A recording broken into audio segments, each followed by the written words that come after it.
Early morning, March 26, 1985. A construction foreman arriving for work finds an abandoned car with its headlights on and engine running.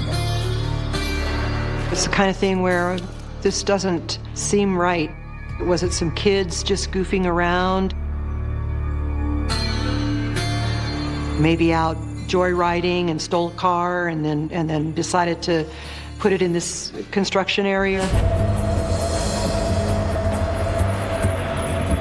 The foreman calls the police to report the unusual discovery.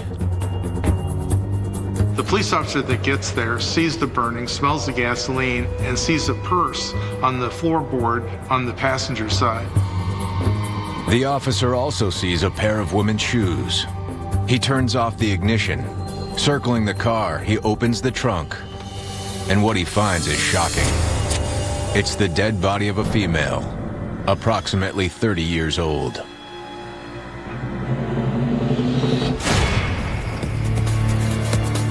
A murder victim found in the trunk of a car brings the head of the Major Crimes Unit, Lt.Joe Kenda, to the scene.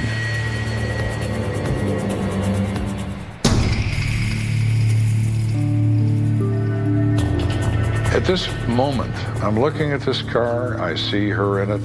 Somebody killed her, no question, a homicide. She had pantyhose tightly wrapped around her neck. Face is purple and distorted from the pressure of ligature strangulation. Who did you make so mad that they had to do this to you? Because you made somebody real mad. It's a kill that's more than a murder. To kill is not enough. I want to punish you. I want to feel you die. Very, very personal and very, very angry. That tells me whoever is responsible for this, my opinion, knows this woman and knows her well. And she said or did something that made this person absolutely enraged. Lieutenant Kenda studies the scene and tries to make sense of what had happened. I'm looking around at the tire tracks coming off the road. It's a 90-degree angle to this piece of equipment. And none of it makes any sense to me at all. How did this get here? And how come nobody got out of it? Because there's no footprints here that were unaccounted for. So how did this car manage to wander over here at idle speed and be in gear and dink into this piece of equipment and have this dead woman in the trunk? A pure mystery.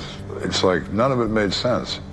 I need to know more, and I need to know it right away.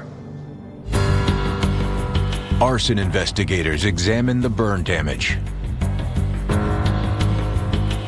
The burn pattern on the seats indicated the use of an accelerant, in this case gasoline. The forensic unit also examines the car for clues. On the driver's side floorboard is a large brick.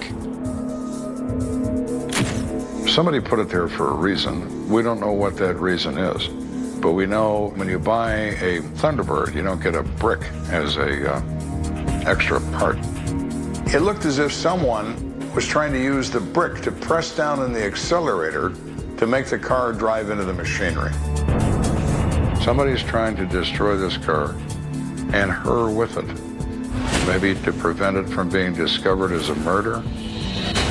But somebody wanted this car to go away. They just didn't know how. The purse found inside the car contains a driver's license, identifying the victim as 28-year-old Lourdes Riddle.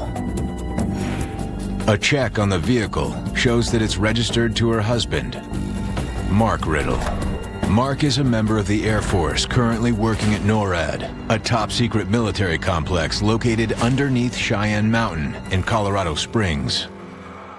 I wondered if this murder had anything to do with Mark's work. This case was getting more interesting by the minute.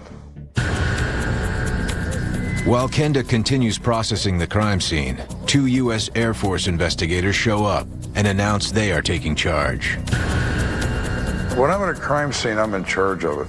I own it, even if it's your house. Not right now, it isn't. It's my house. How dare you walk into my crime scene? Who the hell are you? But the Air Force investigators throw Kenda a curveball. They already have Mark Riddle in custody.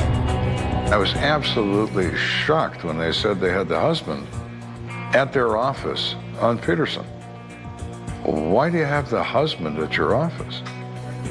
And when he looked at me and said, it's obvious, it's her husband. Well, it's not obvious to me. Husbands and boyfriends are typically the first suspected in any murder investigation. But Lieutenant Kenda fears that this murder case has been tainted because of the immediate arrest. I make my own mistakes in murder cases, but I really get upset when somebody makes them for me. We have an outside agency that has no jurisdiction, that has their hands on Mark Riddle. What if they advise him of his rights and he wants a lawyer? And all I want to do is talk to him. I don't want to accuse him of anything. But their actions could prevent me from doing that, which could really damage this case. Lieutenant Kenda sets out to interview Mark Riddle. He wants to see for himself why Lourdes' husband is such a good suspect. Well, we want to question Mark, of course, but we certainly don't want to accuse him of anything because we have no idea what happened here. And they certainly didn't either. It was very, very confusing to me. I didn't know what had happened. They told me that there was an incident that had occurred concerning my car that Lourdes and I had. And that's all they told me. I say, Mark, I want to advise you of your rights before we go any further, so I give him his rights under Miranda. He waives. Good. Now I want to hit him with something hard to see how he reacts. So I say, Mark, you do realize your wife is never coming home.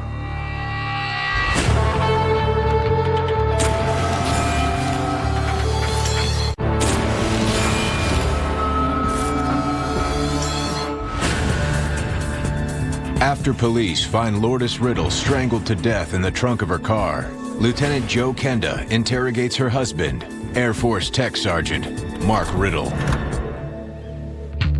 In the Riddle case, the facts are telling me very close, very personal, very angry. Mark is a consideration. He's just a consideration. He's the husband. He is close. He's on the list.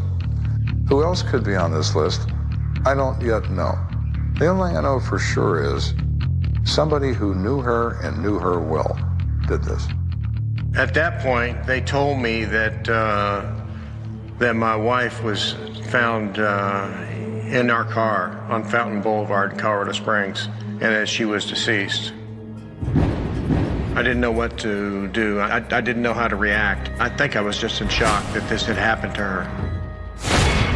Mark says Lourdes was born in the Philippines, but that the two met while in Florida. Each had a child from a previous relationship.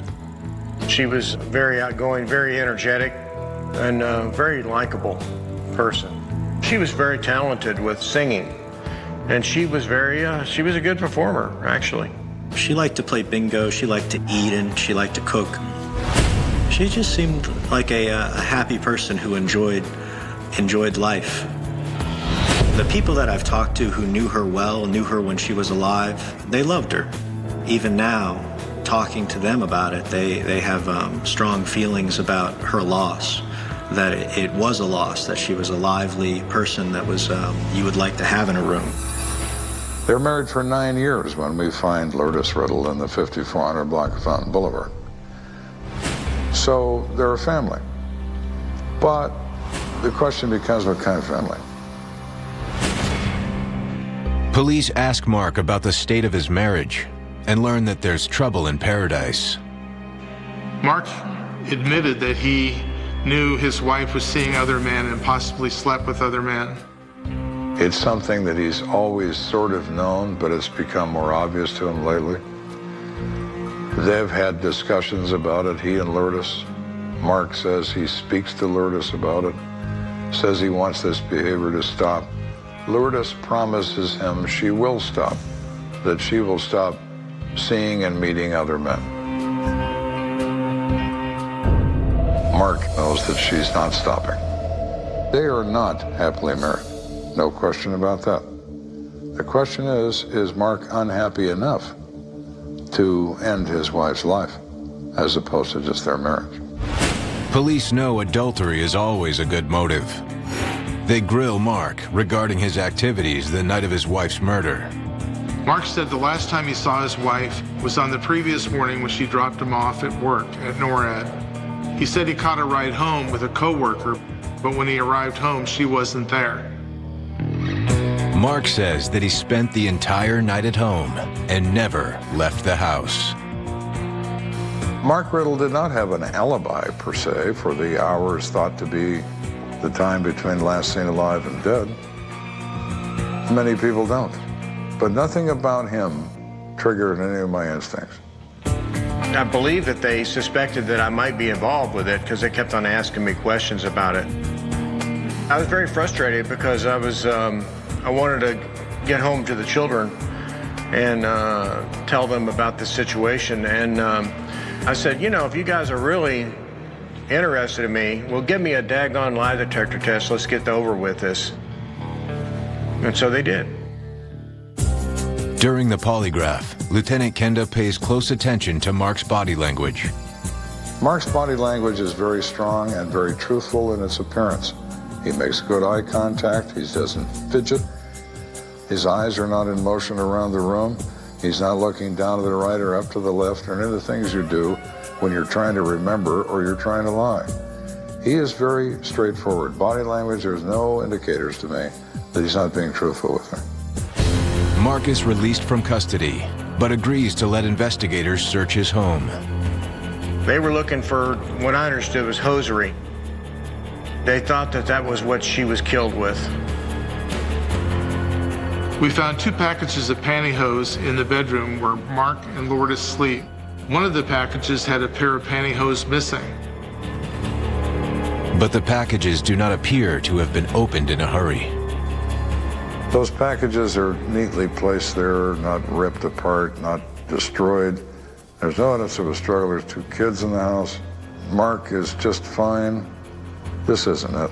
This is not it. And I never thought it was. With Mark Riddle no longer a suspect, investigators turn their focus on Lourdes. Who are her friends? Where does she spend her time? What was she doing on the night she died? We learn who Lourdes' friends are from information in her house. She has a phone book that contains numbers of women who are from the Philippines. Lourdes' friends tell investigators that she liked to meet other men from the Philippines. She was known to frequent nightclubs popular with Filipino-American soldiers. Lourdes Riddle was involved in the nightlife. She liked to party. She liked to dance and go to nightclubs. Maybe she put herself in positions where she maybe was around people that may have wanted to do her harm.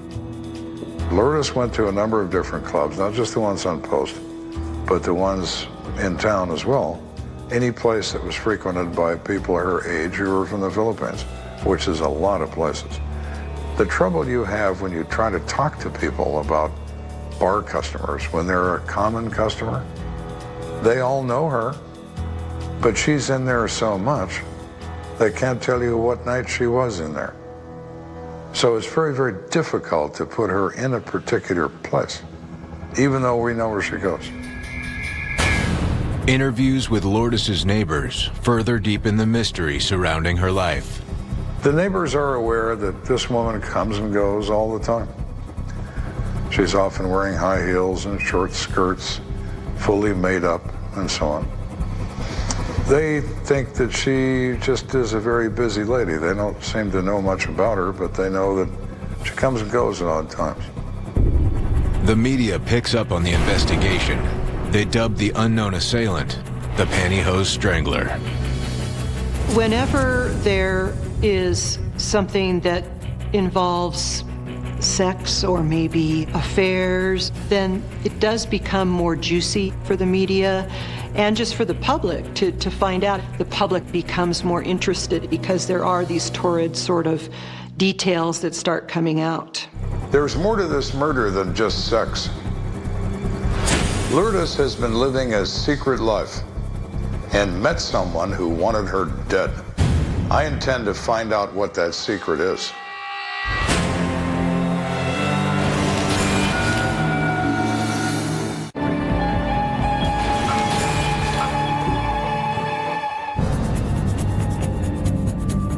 In March 1985, Lt.Joe Kenda investigates one of the strangest cases of his career.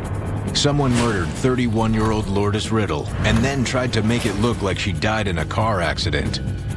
But why? Did it have to do with her husband Mark's work at a secret military base? Or was her death tied to her secrets? I'm thinking this still is a personal crime. It's not a sex crime. It's a personal crime.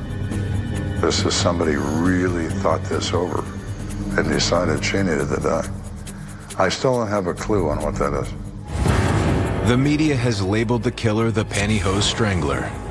News coverage has led to a promising tip from a newspaper delivery woman.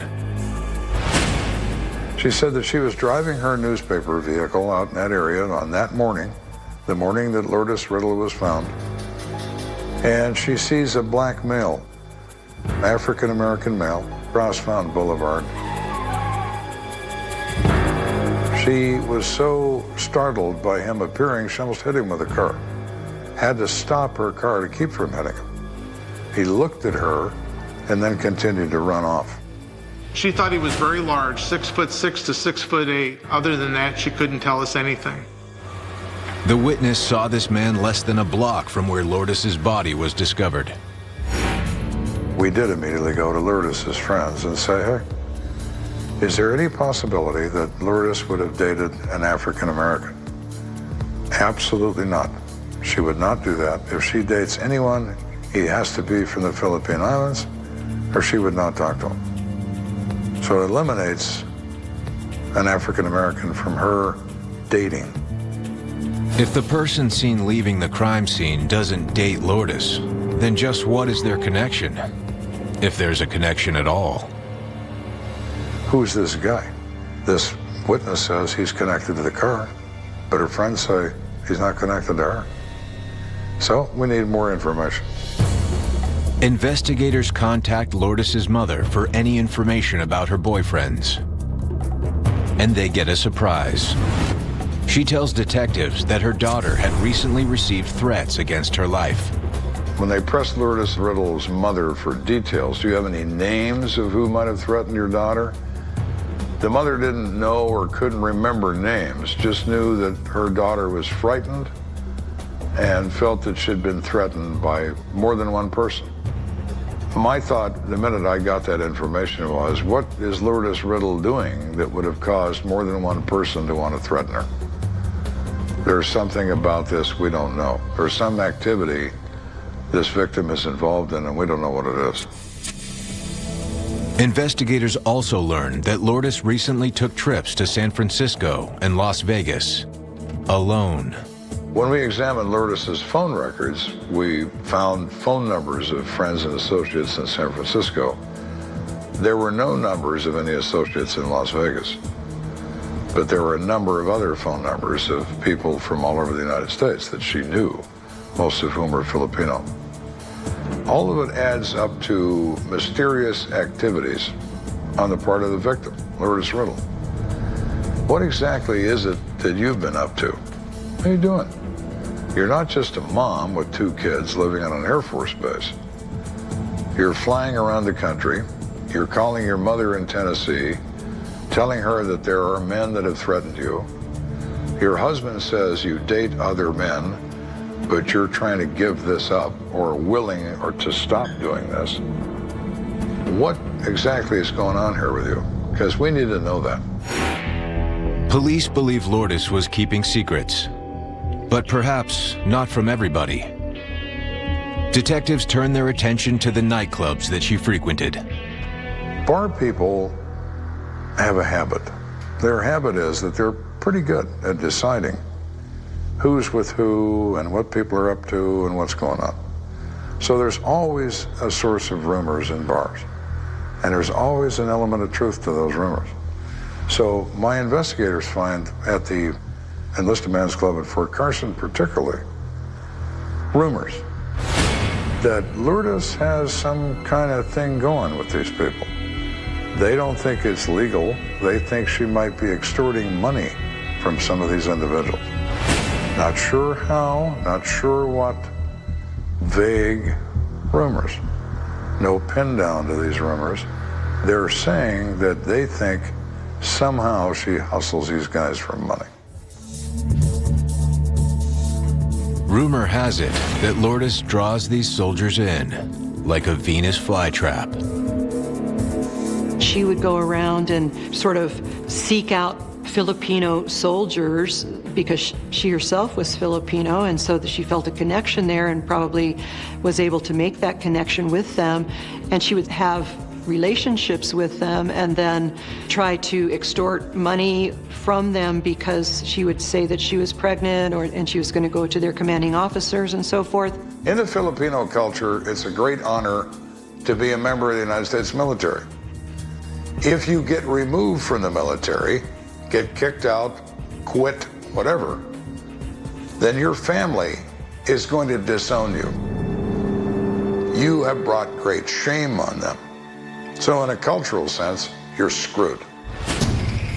Lourdes confronts these males after she spent some time with them and tells them that either they have treated her badly in some way, or maybe she's pregnant as a result of being with them.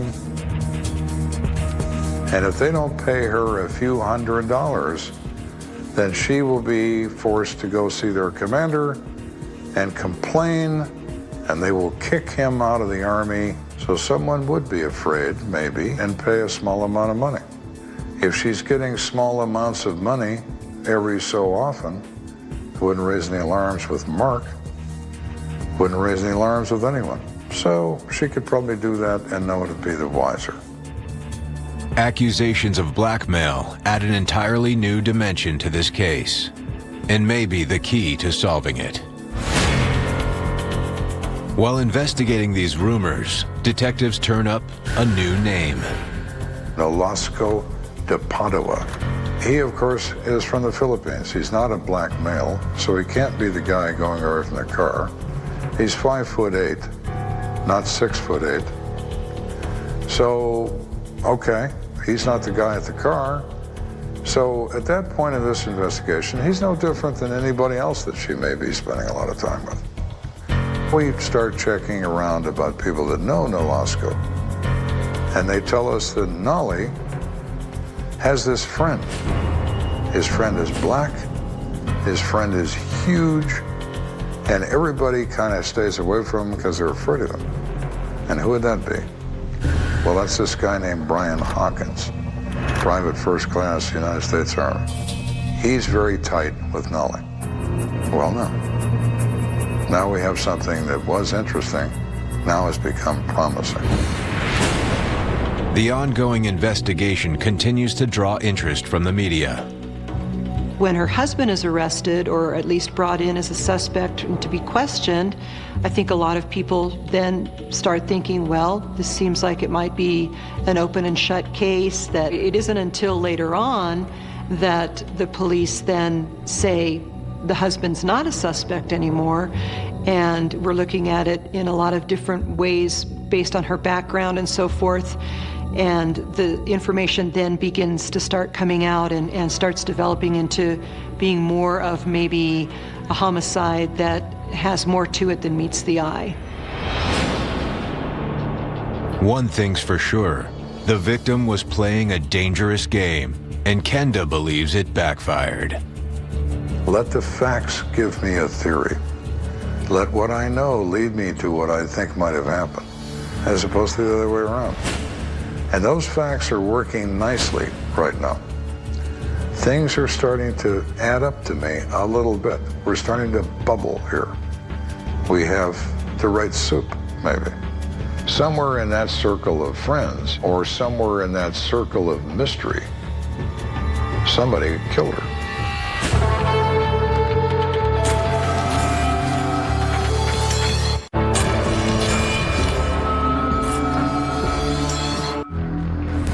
As the Lourdes Riddle murder investigation moves into its second week, the trail leads detectives into a maze of rumors and innuendos. The way I would describe her friends was maybe she was messing around with the wrong group, because there are good Filipinos. If you get with the right people, I don't care what race they are, and they do the right thing, you're not going to be led down the wrong path. It was such a strange situation where, at first police thought maybe it was a car accident, and then you find out that somebody put a brick on the accelerator and that it was totally set up and everything. It's kind of like, wow, is that sort of Murder, She Wrote, or some, CSI or show that we're watching on TV that is a murder mystery? I think that adds to the interest in the community. Lourdes' friends suggest she has been spending time with an army soldier named Lt. de Padua. They also say Nolly has a friend named Brian Hawkins, a tall black man who fits the description of someone seen running from the crime scene. I'm thinking whoever killed Lourdes might have had a vendetta against her. This murder was personal, and if she's been running scams on people, maybe one of them wanted revenge. Detectives bring Brian Hawkins down to the police station for questioning. The initial part of that is, do you know a guy named Lt. de Padua? Well, of course he does, they call him Nolly. Do you call him Nolly? Yes, I do. Back and forth, we establish a relationship between the two. Do you know a woman named Lourdes Riddle? Yeah, I know her. Okay, how do you know her? Well, she's in a club all the time, and Nolly dances with her, so on and so forth. What do you know about her death? Oh, I don't know nothing about that. Brian is, as usual, knows nothing. Lieutenant Kenda doesn't believe Hawkins. He raises the ante by bringing up the fact that there is a witness. People notice things, and they notice you. Remember that lady that almost ran you over? Oh my, Brian. Now that really makes his wheels turn. But we're playing a game with him. I can't promise him things. I can't threaten him. That's against the rules. But I can lie to him, and I'm very good at that. So now we're going to lie, and we're going to say, Brian, we have you by the throat, and see what he does. Now, Brian is starting to come unstuck. We have an advantage. Brian's not exactly the sharpest knife in the drawer, but he is upset, and he's getting more so, and that's perfect. Hawkins starts squirming in his seat. It does not go unnoticed by the veteran detective. Everything about his body language tells me he's lying through his teeth. He won't keep or maintain eye contact. He's looking up and to the left when he's trying to talk to me. He can't remember any consistencies at all. He changes his answers routinely. He is a nervous wreck. His foot is bouncing on the floor because he's running that one leg and it won't stop. Everything about this guy, he is a classic case of a liar. Classic. And I tell him that, Brian, you are lying through your teeth. But Kenda needs proof. He needs a confession. I'm going to prove to you you're lying. You've heard of a polygraph, haven't you, Brian? You take advantage of a guy like Brian. You know what a polygraph is, don't you? It's a scientific instrument, Brian. Oh, man. Designed by the government. Oh, I've heard of those. Oh, yeah, I've heard of those. Oh, you've heard of those. Good. Now, what have you done? You planted a seed in his head. This is a machine, a very efficient scientific machine that's going to tell us what happened here. Really? But he thinks it is. Close enough for me. He also thinks it's going to let him walk away because he's going to beat this machine too, because obviously he's beat me.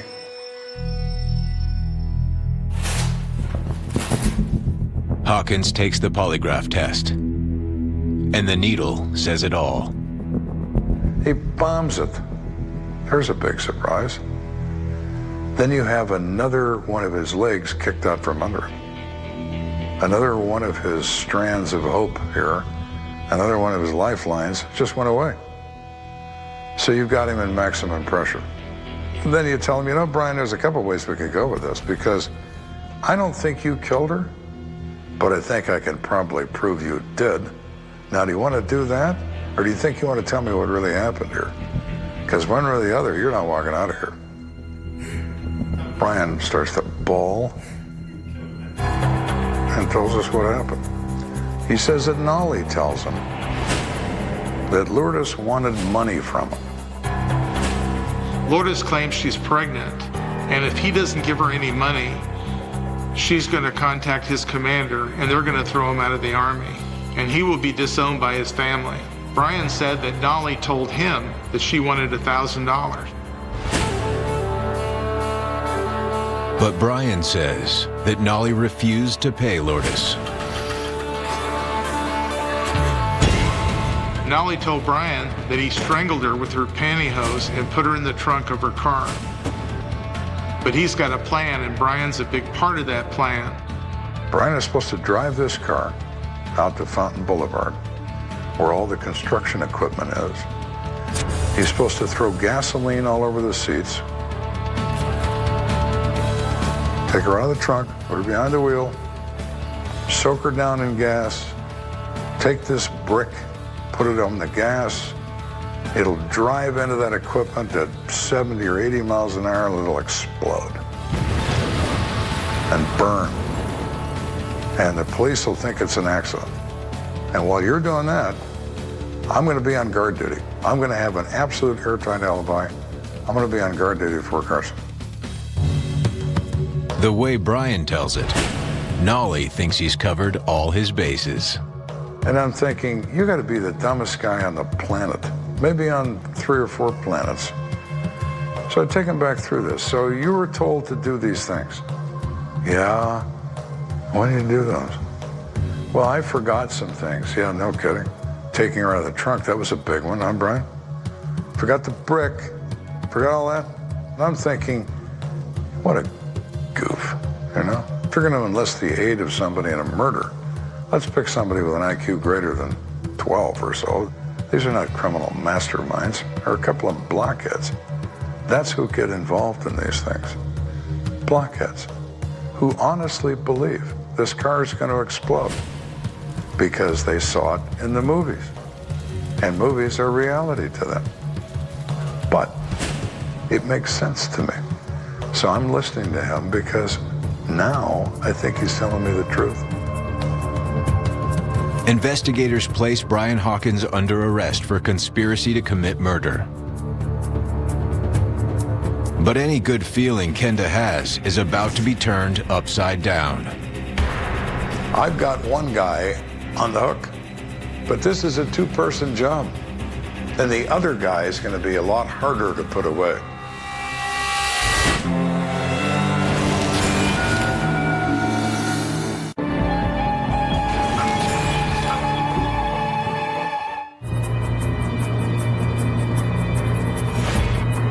After Brian Hawkins admits conspiring to help dispose of Lourdes Riddle's body, an arrest warrant is issued for Nolly de Padua. They track him to his apartment complex. My favorite time to arrest people is 4:30 in the morning. If you work, you haven't left yet. If you've been out partying, you're probably home by now. 4:30 works. So I knocked on his door like I was one of his friends. Hey, Nolly. And he says, hey, yeah, from the other side, because he thinks I'm one of his friends. He doesn't have a peephole in his door, so he opens it. Well, he sees it's us. He tries to slam the door on me, and I push him inside, push him up against the wall. He's got a spring-loaded front door, and it closes. My men are locked out. I'm in here alone with Nolly. He's screaming at me in Filipino. I have no idea what he's saying, but I've got him pinned against the wall. Kenda's inside the apartment, but the rest of the team is locked outside. No one knew what was happening to Lieutenant Kenda. I hear movement behind me, and I'm thinking, uh-oh, I'm in here and we're not alone. You ever been so scared you can't talk? You ever been so scared you've had a metal taste in your mouth? I have. You ever been so scared that time stops? You can hear yourself breathing? I've done that too. Yeah, I get scared. But moving through that fear is the difference of being able to do your job. You take the fear and you move through it. Kenda pins Nolly against the wall while he slowly turns around. His heart is racing. There's something hiding in the shadows. But I looked over my shoulder and it was a dog. He didn't bark. He didn't do anything. He just stood there. I relaxed. Dog's not going to shoot me. But that first instinct when you hear that noise, oh, now you're exposed. And there's nothing you can do about it. Nothing. No matter how much they train you, no matter how much you train, somebody wants you, they're going to have you. The officers were eventually able to kick in the door, rush in, and subdue Nolly. Nolly is cuffed and placed under arrest. News of the arrest comes as a relief to Mark Riddle. We were happy, very, very, very happy that these idiots, these perpetrators, animals, were caught, and that we could get on with our life. It was better. There was no more suspecting of me to have anything to do with that at all, and you know, I was vindicated. Back at the police station, Nolly denies any involvement in Lourdes's murder. He's like, man, I don't know what you're talking about. Yeah, I know her. I haven't seen her in a long time. Back and forth and so on. He's a wreck. Won't make eye contact. Changes his story every 10 words. As the interrogation continues, however, Nolly starts to crack. We'd already told him that Hawkins had given it all the details we needed. We convinced him we had other details we didn't even have. When Nolly found out what Brian had actually done, as opposed to what he was told to do, I think Nolly realized it's over. It's over. Brian screwed up that plan so badly that we're not going to get out of this. He was right. He's defeated, completely defeated. Nolly admits that he initially met Lourdes several weeks earlier at the Enlisted Men's Club on Fort Carson. He says that they had had sex. She later claimed to be pregnant and wanted him to give her $1,000 for an abortion. He's annoyed by that, and because he's resisting paying, Lourdes decides to up the ante. She takes his Army dress uniform out of his closet, takes it away. Nolly said that Lourdes stole his dress uniform, held it for ransom, and if he didn't pay up, she was going to burn it. That's Nolly's identity, that dress uniform. And I think that tripped his trigger. That uniform meant everything to him. And now she's going to destroy that? No, she's not. He wants to meet her because he wants that uniform back. Lourdes shows up, but without the uniform. Nolly becomes enraged. Nolly has completely lost it. He's going to solve this problem. He's going to save his uniform and save his money by getting rid of this woman. Nolly snaps. He takes out a pair of pantyhose and attacks Lourdes from behind. Nolly wraps that pantyhose to the bone and strangles her until he knows she's dead. Then he carries her and puts her in the trunk of her own car, drives back to his apartment, calls his friend Brian. I got to get rid of this dead girl, and you need to help me.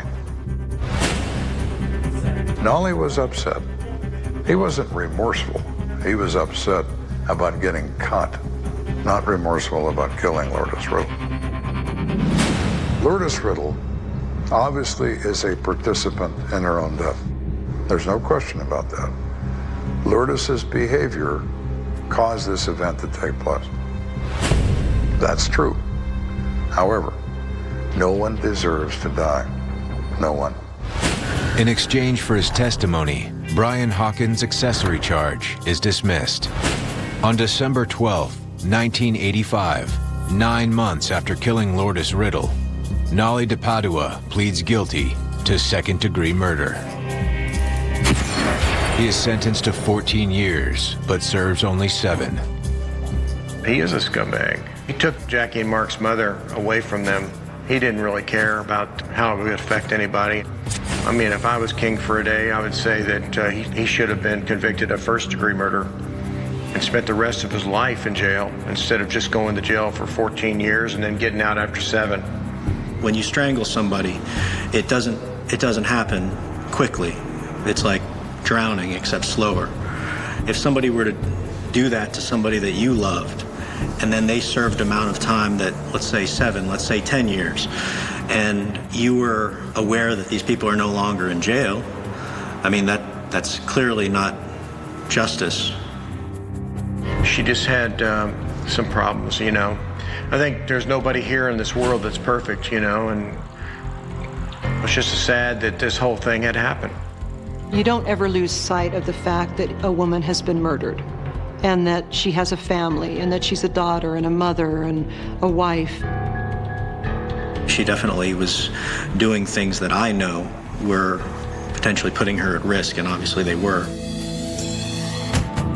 Even though somebody is bad, it doesn't necessarily mean that whoever did it was somehow justified in what they did, or that a person was, how they lived. I don't want anybody to come back and say the words that, oh, she just got what she deserved. To me, that's not fair. If you kill, then I'm going to come looking for you. At 6:17 a.m., the phone rings in a quiet Ohio kitchen, and for a split second no one answers, because nothing bad is supposed to happen at that hour, not in a town where the morning news is church bake sales and traffic delays, not in a place where doors are left unlocked and names are remembered, but the ringing keeps going, sharp and impatient. And when the receiver is lifted, the voice on the other end is tight, official, already bracing for impact. And by the time the sun clears the rooftops, a street is sealed off with yellow tape, and a community is about to learn how fast normal can collapse. The house sits back from the road, white siding dulled by winter, the kind of place you drive past 100 times without seeing, until patrol cars stack up in the driveway and neighbors gather in coats and slippers, whispering, counting, staring, because something has happened here and no one wants to say it out loud. Inside, the air is cold and still, interrupted by the click of cameras and the low murmur of officers moving room to room, careful not to touch what doesn't belong to them anymore. The victim is young enough to be everyone's child, old enough to have a life that stretches beyond this address, a routine, habits, plans that will never finish forming, and the first detail that lands like a punch is how ordinary the scene looks at a distance, how violently wrong it feels up close. By mid-morning, the headlines are already writing themselves. Missing overnight. Found at home. No forced entry. Community shocked.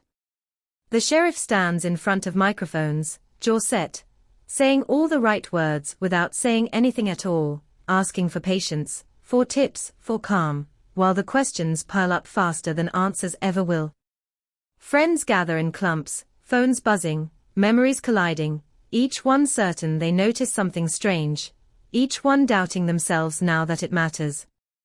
A car was heard late. A light was on when it shouldn't have been. A dog barked and didn't stop. These fragments hang in the cold air, unconnected, heavy with possibility, useless on their own. Investigators move with practiced speed, marking evidence, bagging items that look trivial until you imagine them under a microscope, and somewhere in the house a clock keeps ticking because nobody remembered to stop it. The timeline is a tight rope stretched across a night that refuses to stay still. Last seen here. Last call there. A text sent just before midnight, casual, almost boring, the kind you never think twice about until it's the last one. There's no sign of struggle anyone can point to with confidence, no broken window to anchor suspicion, no blood trail leading neatly to a conclusion, just absence where there should be presence and a silence that feels deliberate. Detectives split the hours into neat blocks and try to fill them, canvassing the neighborhood, knocking on doors, watching faces as people search their own memories under pressure, the truth hiding somewhere between fear and habit. Alibis are offered quickly, too quickly, or not at all. Some people remember exactly where they were, others suddenly can't recall the simplest details, and every hesitation gets written down, because this is how cases are built, one small inconsistency at a time. By the end of the first week, the town has chosen its theories. It always does. A jealous lover. A stranger passing through. A deal gone wrong. Each idea finds a champion, someone who swears they know, who can feel it in their bones, and the arguments spill out online and at kitchen tables, fueled by partial information and a deep need for order. Police say nothing about suspects, but they execute search warrants anyway, unmarked cars idling in driveways as curtains twitch. A nearby field is combed by volunteers in orange vests, eyes scanning the ground for anything that doesn't belong, while helicopters cut slow circles overhead, loud enough to remind everyone that this is real, that whatever happened here has not been contained. The evidence tells a story that refuses to be linear. There's a footprint that doesn't quite match anyone in the house. A fiber that could have come from anywhere. A phone ping that places someone where they say they weren't, or maybe just where their device was left behind. Each discovery sparks a burst of hope that dies down as lab results take weeks, then months, and every delay feels personal. The family waits in a space that used to be home, surrounded by belongings that have become exhibits, clinging to the idea that progress is being made even as the days stretch on.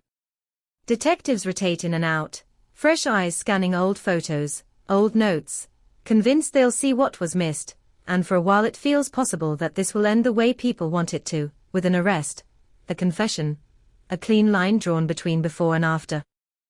But then the leads thin. Witnesses recant, or disappear into the rhythm of their own lives.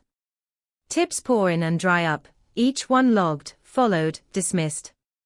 The media attention fades as something louder takes its place, and the tape comes down from the street, leaving behind a house that looks normal again, if you don't know where to look.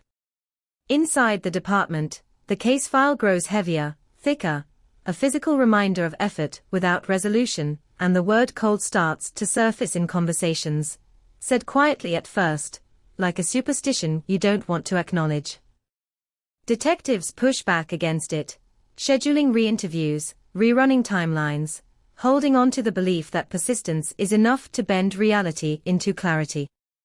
Years pass in increments that feel both slow and terrifyingly fast. Birthdays are marked and then avoided.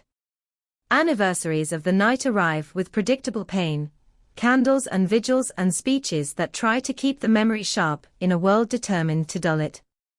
Evidence standards change, technology improves, and the case is pulled from the shelf more than once, reopened with cautious optimism. Old items are sent back to the lab. New databases are checked. Faces from the past are tracked down and asked, again, to remember who they were then, what they did, what they saw. Some cooperate eagerly, others bristle, resentment layered over fear, and every reaction is measured, weighed, interpreted through the lens of suspicion. There are moments that feel like breakthroughs. A name resurfaces. A vehicle description aligns with a report from miles away. An anonymous tip claims knowledge, demands attention, sends investigators down a road that looks promising until it dead ends in nothing but doubt. Each false start leaves a residue of frustration, and the case becomes a cautionary tale whispered to new recruits, an example of how a single missing piece can hold an entire puzzle hostage. The community learns to live with the uncertainty, but it never quite settles. It hums under the surface, resurfacing whenever someone drives too slowly past that house, whenever a stranger lingers too long at a stop sign. The pressure to close the case doesn't ease, it mutates. It becomes quieter, more internal, a question that hangs over every decision. What if the answer was here all along, misfiled, misunderstood, overlooked because it didn't fit the narrative everyone wanted? Files are reorganized. Timelines redrawn. The night is replayed so many times it starts to feel like fiction, characters moving through familiar scenes, choices fixed and inevitable. And yet the truth remains out of reach, protected by chance, by human error, by the simple fact that not all crimes want to be solved.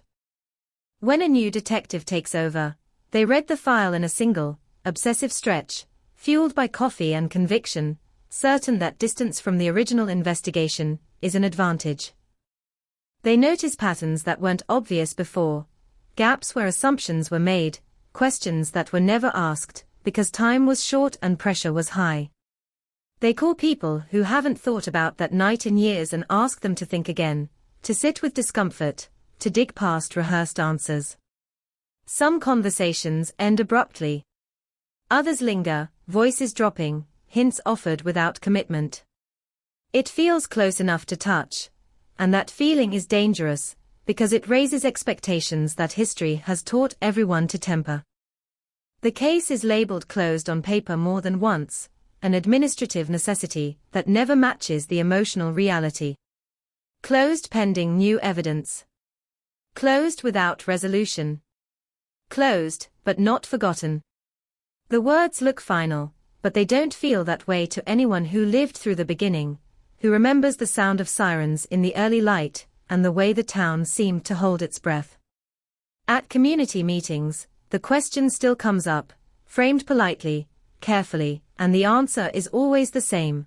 The investigation remains open, tips are welcome, hope persists even when proof does not. And somewhere in Ohio, a house stands as it always has, walls absorbing the weight of years, a quiet monument to a night that refuses to stay in the past. People drive by without knowing, or knowing and choosing not to look, but the story is still there, unresolved, pressing against the present, waiting for something, someone, a detail small enough to have been missed and strong enough to finally break the silence. The silence that follows the first surge of attention is heavier than the noise that came before it, a vacuum where certainty should be, and inside that quiet the case begins to change shape, slipping from something urgent and visible into something persistent and corrosive, something that works its way into conversations and dreams. Investigators return to the scene long after the tape is gone, standing in the same rooms with fresh eyes, noticing how light falls through the windows at different hours, how sound carries from the street, how easy it would have been for someone to come and go without being seen.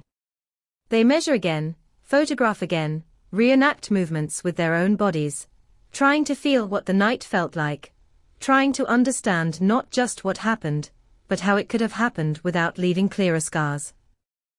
The victim's routine becomes a map everyone studies until it's memoized. Workdays, weekends, the places visited so often they stopped being noteworthy. A coffee shop where the staff remembers the order, but not the face clearly enough to swear to a date. A gym sign in log with a smudged time stamp. A grocery receipt crumpled in a pocket, banal proof of a life mid-motion. Friends are interviewed again, and again, each pass peeling back a different layer of memory, revealing inconsistencies that might mean everything or nothing at all. Some are offended to be asked twice, taking suspicion personally, others seem relieved, grateful for the chance to say more, to unburden themselves of details that didn't seem important until hindsight gave them weight. There is a boyfriend whose alibi is solid until it isn't, then solid again, depending on who you ask and which detail you focus on. There is a co-worker who stayed late one night, or maybe left early, the time card unclear, the supervisor confident in a memory that doesn't align with the record. There is a neighbor who swears they heard voices, raised but not shouting, the kind of argument that could be mistaken for television noise if you weren't listening for it. Each person becomes a potential hinge on which the entire case might swing, and detectives learn to watch not just what is said but how, the pauses, the deflections, the moments when someone seems to be editing themselves in real time. The forensic results arrive in batches, slow and anticlimactic, each envelope opened with a mix of hope and dread. Some findings confirm what was already assumed, others introduce new questions without answering old ones. A trace of DNA that doesn't match anyone in the system. A partial print smeared just enough to resist identification. The absence of defensive wounds that suggest surprise, or trust, or both. Analysts argue quietly over interpretations, aware that a single word in a report can steer an investigation for years. The facts are stubborn, but their meaning is slippery, and the line between evidence and narrative blurs with every attempt to connect the dots. Outside the department, the community oscillates between obsession and fatigue. Flyers stay up long past their usefulness, corners curling, colors fading, faces becoming ghost-like. Rumors harden into beliefs, then shatter when contradicted, only to reform in new configurations. A local blogger publishes speculative timelines, naming names with the confidence of distance, and for a moment it feels like momentum has returned, until the attention turns sour, and legal threats shut it down. Families retreat inward, wary of scrutiny, protective of their own versions of events. Trust erodes in small, almost imperceptible ways, changing how people look at one another in grocery store aisles and school parking lots. Detectives follow a lead that stretches beyond state lines, a name pulled from an old contact list, a connection that seems too coincidental to ignore. They travel, knock on doors in unfamiliar neighborhoods, compare notes with other departments who have their own unsolved questions, their own stacks of files waiting for clarity. The similarities are tempting, almost comforting, because they suggest a pattern, and patterns imply solutions. But the differences are just as striking, enough to keep the theory from solidifying, enough to send the team back home with more doubts than answers. The case absorbs these disappointments without comment, growing heavier, more complex, as if feeding on the effort expended in its name. Time begins to distort the investigation. Memories soften at the edges. Dates blur. People move away, change numbers, change names. One witness dies before a follow-up interview can be scheduled, taking with them a perspective that can never be replaced. Another recounts a statement, claiming pressure, confusion, fear, and the retraction ripples outward, undermining confidence in everything that came before it.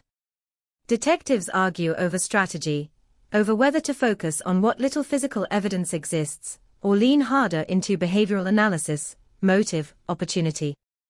The debate is professional, but charged, driven by the unspoken understanding that every decision carries the weight of years. The file grows not just in size, but in mythology. New officers hear about it before they ever see it.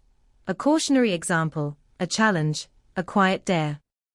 Veterans talk about the early days with a mix of pride and regret, convinced they were close, convinced they missed something obvious, because it didn't fit the picture they had in their heads at the time. Reinvestigations are authorized, then scaled back, resources shifting as priorities change, as budgets tighten, as newer cases demand immediate attention. Still, the name never quite leaves the board, never gets erased entirely. In the background, technology advances with indifferent speed. Databases expand. Techniques improve. Cold cases across the country find resolution through methods that didn't exist when this one began, and each success story is both hopeful and painful, a reminder of what might be possible and what has not yet happened. Evidence is retested, then retested again years later, always with the same careful optimism, always with the same restrained disappointment when results come back inconclusive. The science moves forward, but the truth remains stubbornly still.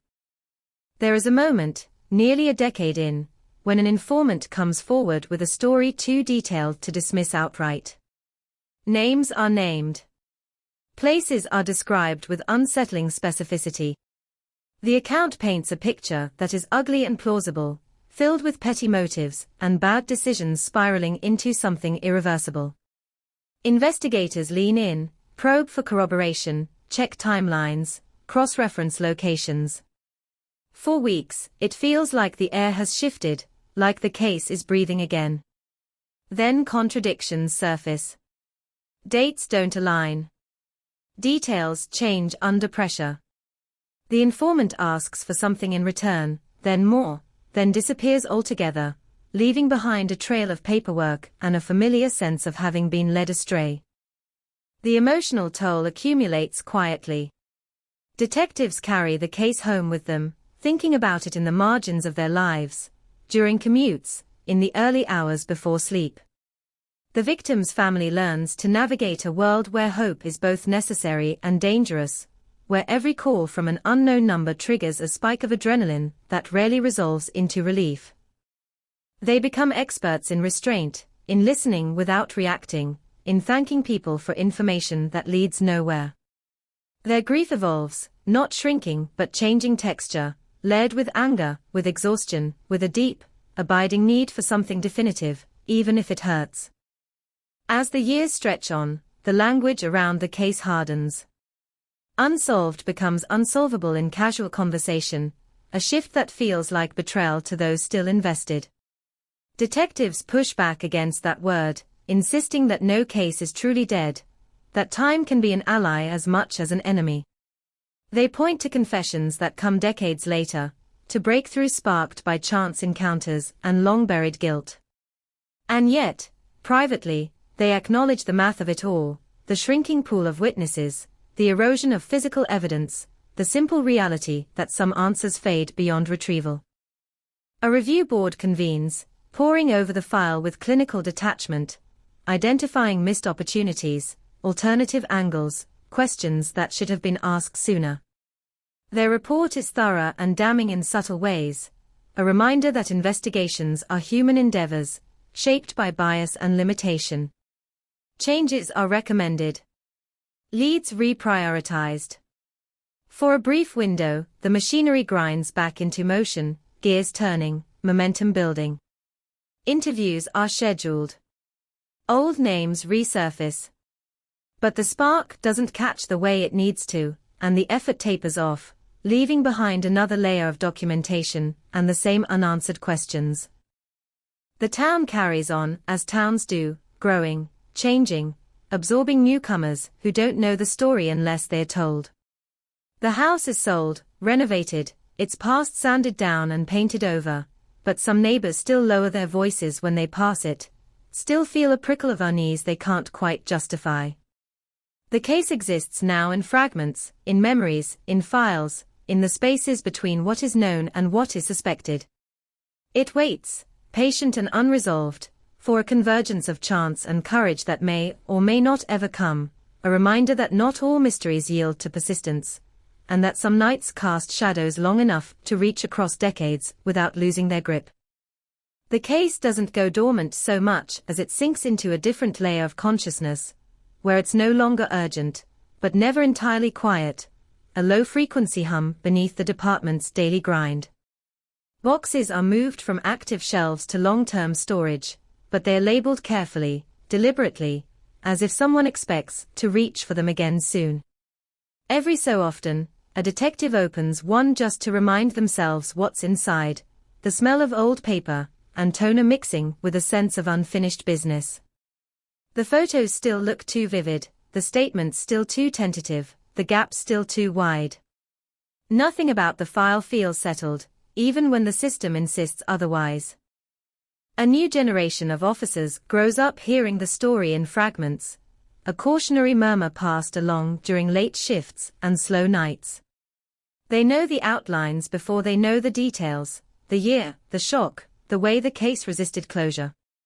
When one of them finally requests access to the full file, it's granted with a mixture of encouragement and warning, an unspoken acknowledgement that obsession is a risk here. They dive in anyway, reading every line, tracing every decision back to its origin, asking why certain avenues were prioritized while others were left unexplored. Distance gives them a strange clarity, but it also strips away the context of urgency, the pressure of media and community that shaped those early choices. They notice patterns that feel too consistent to ignore. Certain names recur in peripheral ways, never central enough to draw sustained attention, always hovering at the edges of relevance. A person interviewed early, then never again. A vehicle mentioned in passing, its description filed away without follow-up.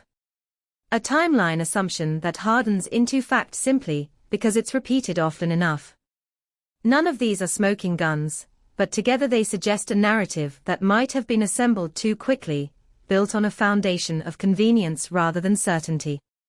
The detective flags these elements, marking pages with sticky notes, creating a parallel map of the case that runs alongside the official one. Re-interviews begin quietly, without press releases or public appeals.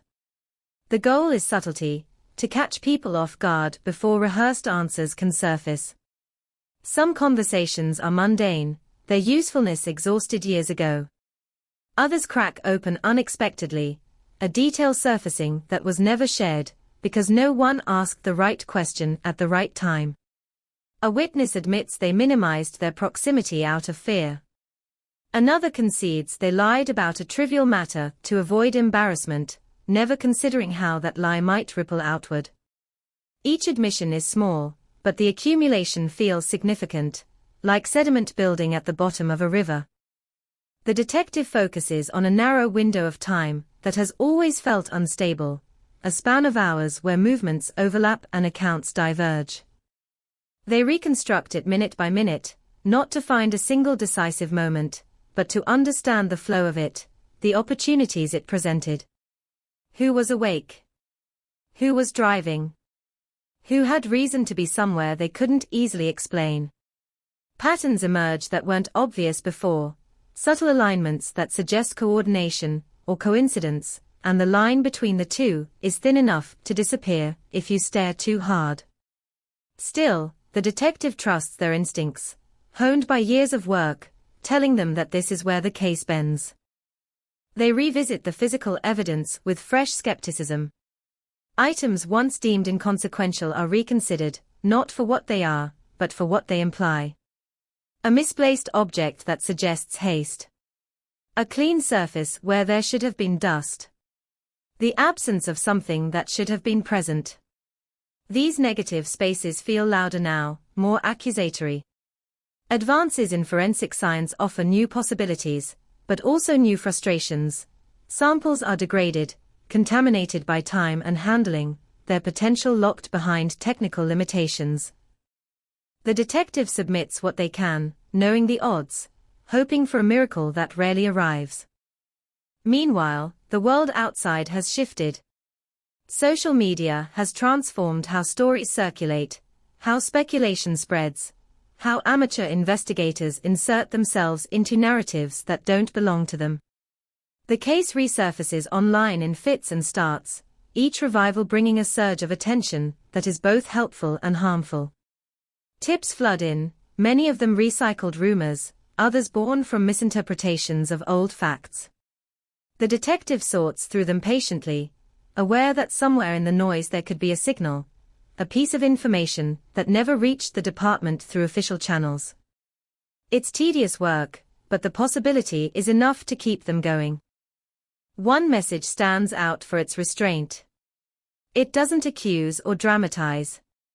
It simply asks whether a certain detail was ever verified, a question so specific it suggests inside knowledge or careful research. The detective responds cautiously, inviting a conversation without revealing too much. Days pass before a reply arrives, measured and cryptic, offering context without commitment. The exchange stretches on, slow and deliberate, each side probing the other's boundaries. When they finally agree to meet, it's in a public place, neutral territory chosen to minimize risk and expectation. The source is unremarkable in appearance, the kind of person you would pass without noticing, but their account carries a weight that's hard to dismiss. They describe overheard conversations, half-remembered and fragmented, but anchored by emotional truth rather than precise detail. They admit uncertainty, acknowledge the erosion of memory, but insist that certain impressions have never faded. The detective listens, asks follow-up questions, watches for inconsistencies, for signs of fabrication. There are some, but not enough to disqualify the story entirely. It's another thread, fragile and incomplete, but potentially connective. Back at the office, the detective integrates this new information into their evolving map, watching how it intersects with existing data. Some alignments are promising. Others complicate matters, introducing new variables that threaten to unravel what little coherence exists. They consult with colleagues, gauging reactions, testing theories. Skepticism is immediate and justified. Everyone here has seen too many false dawns. Still, there's a sense that this angle deserves attention, that dismissing it outright would repeat the very mistakes they are trying to correct. The challenge now is momentum. Without a clear piece of evidence to anchor the theory, resources are hard to secure. Supervisors balance enthusiasm against practicality, reminding the detective of competing priorities, of cases with clearer paths to resolution. The detective argues back, not with emotion, but with logic, pointing to the cumulative weight of the anomalies, the consistency of the overlooked elements. It's enough to earn a limited green light, a narrow window to pursue specific leads tied to this new perspective. They move quickly, aware that time erodes not just evidence but willingness.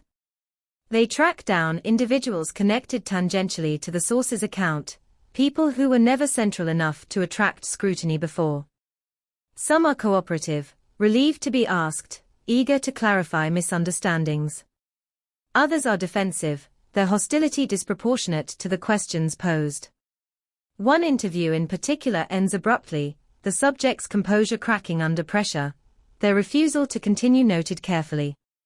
It's not proof, but it's a reaction that lingers in the detective's mind. As the investigation tightens its focus, the emotional stakes rise. The detective becomes a familiar presence to the victim's family, careful to manage expectations while acknowledging the renewed effort. Conversations are measured, heavy with implication. The family listens closely, parsing every word for hints of progress, trying not to read too much into the detective's controlled optimism. They've learned the cost of hope, but they can't help leaning toward it when someone finally seems willing to dig where others stopped.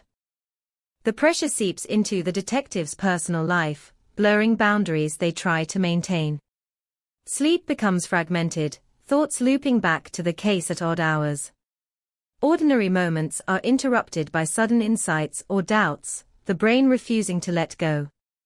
Colleagues notice the intensity, offer support tempered with caution, reminding them that obsession can cloud judgment as easily as apathy.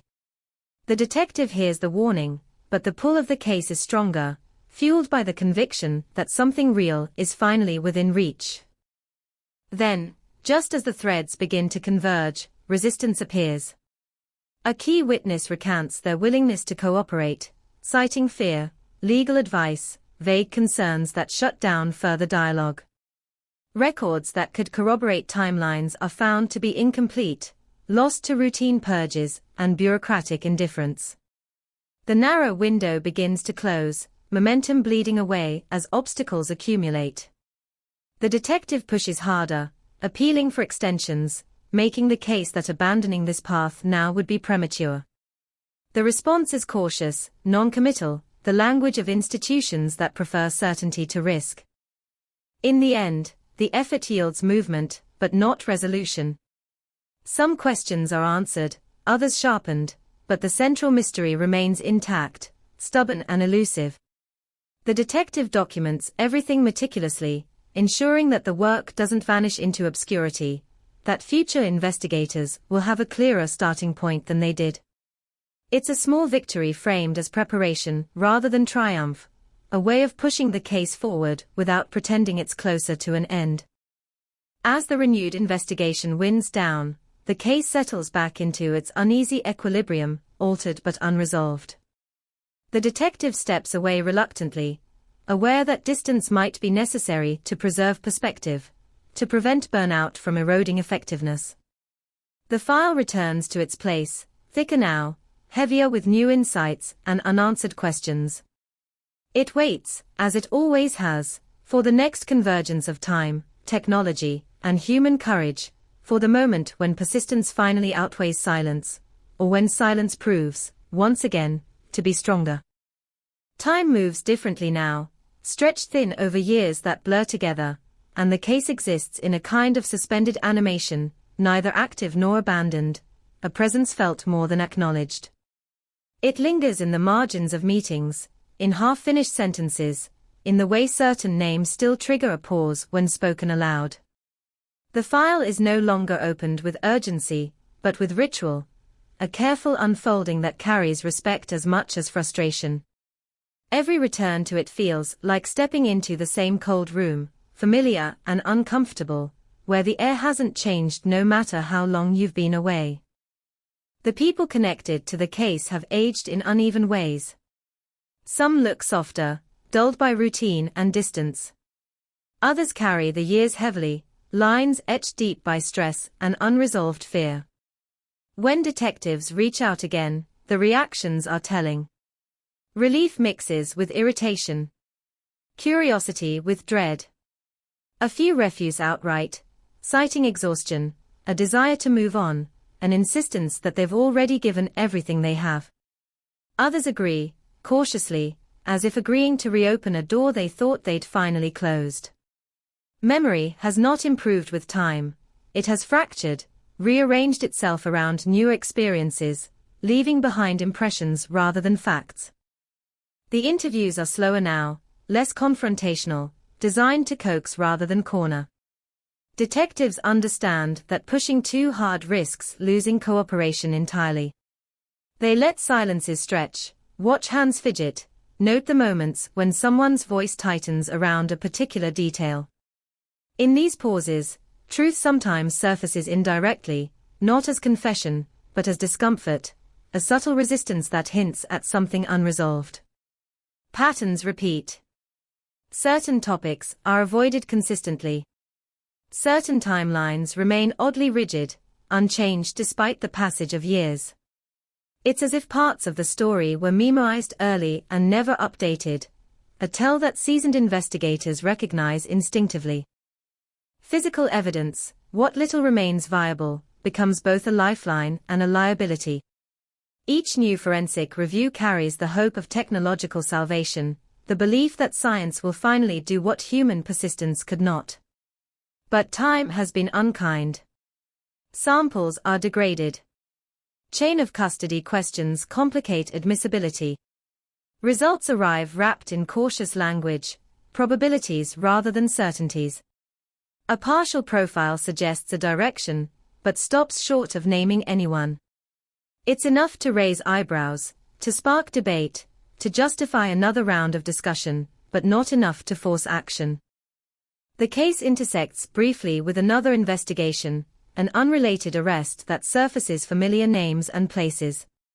For a moment, it feels like the universe has shifted, aligning pieces that were never meant to meet. Detectives dig eagerly, cross-referencing details, chasing the possibility that one crime might illuminate another. The overlap proves superficial, a coincidence amplified by desperation, and the disappointment that follows is sharp, a reminder of how easily hope can mislead. Still, the exercise leaves behind a few new questions, subtle reframings that adjust how the original case is viewed. Public interest flares unexpectedly, sparked by a true crime podcast that stumbles onto the story while searching for regional mysteries. The host's voice is calm, methodical, respectful, and the episodes attract attention without sensationalism. Tips trickle in from listeners who recognize names, locations, patterns. Most are speculative, some wildly off-base, but a handful carry specificity that demands follow-up. The department cooperates cautiously, aware of the risks and benefits of renewed exposure. The family listens too, torn between gratitude for the attention and fear of being hurt again by false promises. One tip leads to a conversation that lingers longer than expected. It's not explosive, not definitive, but it reframes a relationship that had always been considered peripheral. The detective revisits old assumptions, realizing how easily early narratives can calcify into unquestioned truths. This person was always nearby, always present in the background, dismissed precisely because of familiarity. The detective pulls transcripts, rereads statements with fresh skepticism, noting how answers were given confidently where uncertainty would have been more natural. It's subtle, but subtlety is often where truth hides. Attempts are made to apply pressure indirectly, through renewed interviews, through casual reminders that the case is not forgotten. The effect is uneven. Some individuals grow more guarded. Others slip, small inconsistencies emerging as they try to reconcile old stories with new scrutiny. None of it is enough to justify an arrest, but it tightens the circle, narrows the field in ways that feel meaningful even if they can't yet be articulated. The detective senses proximity, the dangerous feeling of being close without knowing exactly how close. The family is informed carefully, the language measured to avoid promises. They hear the shift anyway, feel it in the tone, in the way questions are asked differently now. Their reactions are complex, hope braided tightly with fear, anger resurfacing alongside fragile optimism. They've learned not to celebrate too early, not to trust momentum until it hardens into fact. Still, they mark the change privately, a cautious acknowledgement that the case is breathing again, however shallowly. Institutional resistance surfaces once more, quieter but persistent. Resources are finite. Priorities compete. Without a decisive breakthrough, continued focus is hard to justify. The detective argues for patience, for the value of incremental progress, but the language of administration favors closure over ambiguity.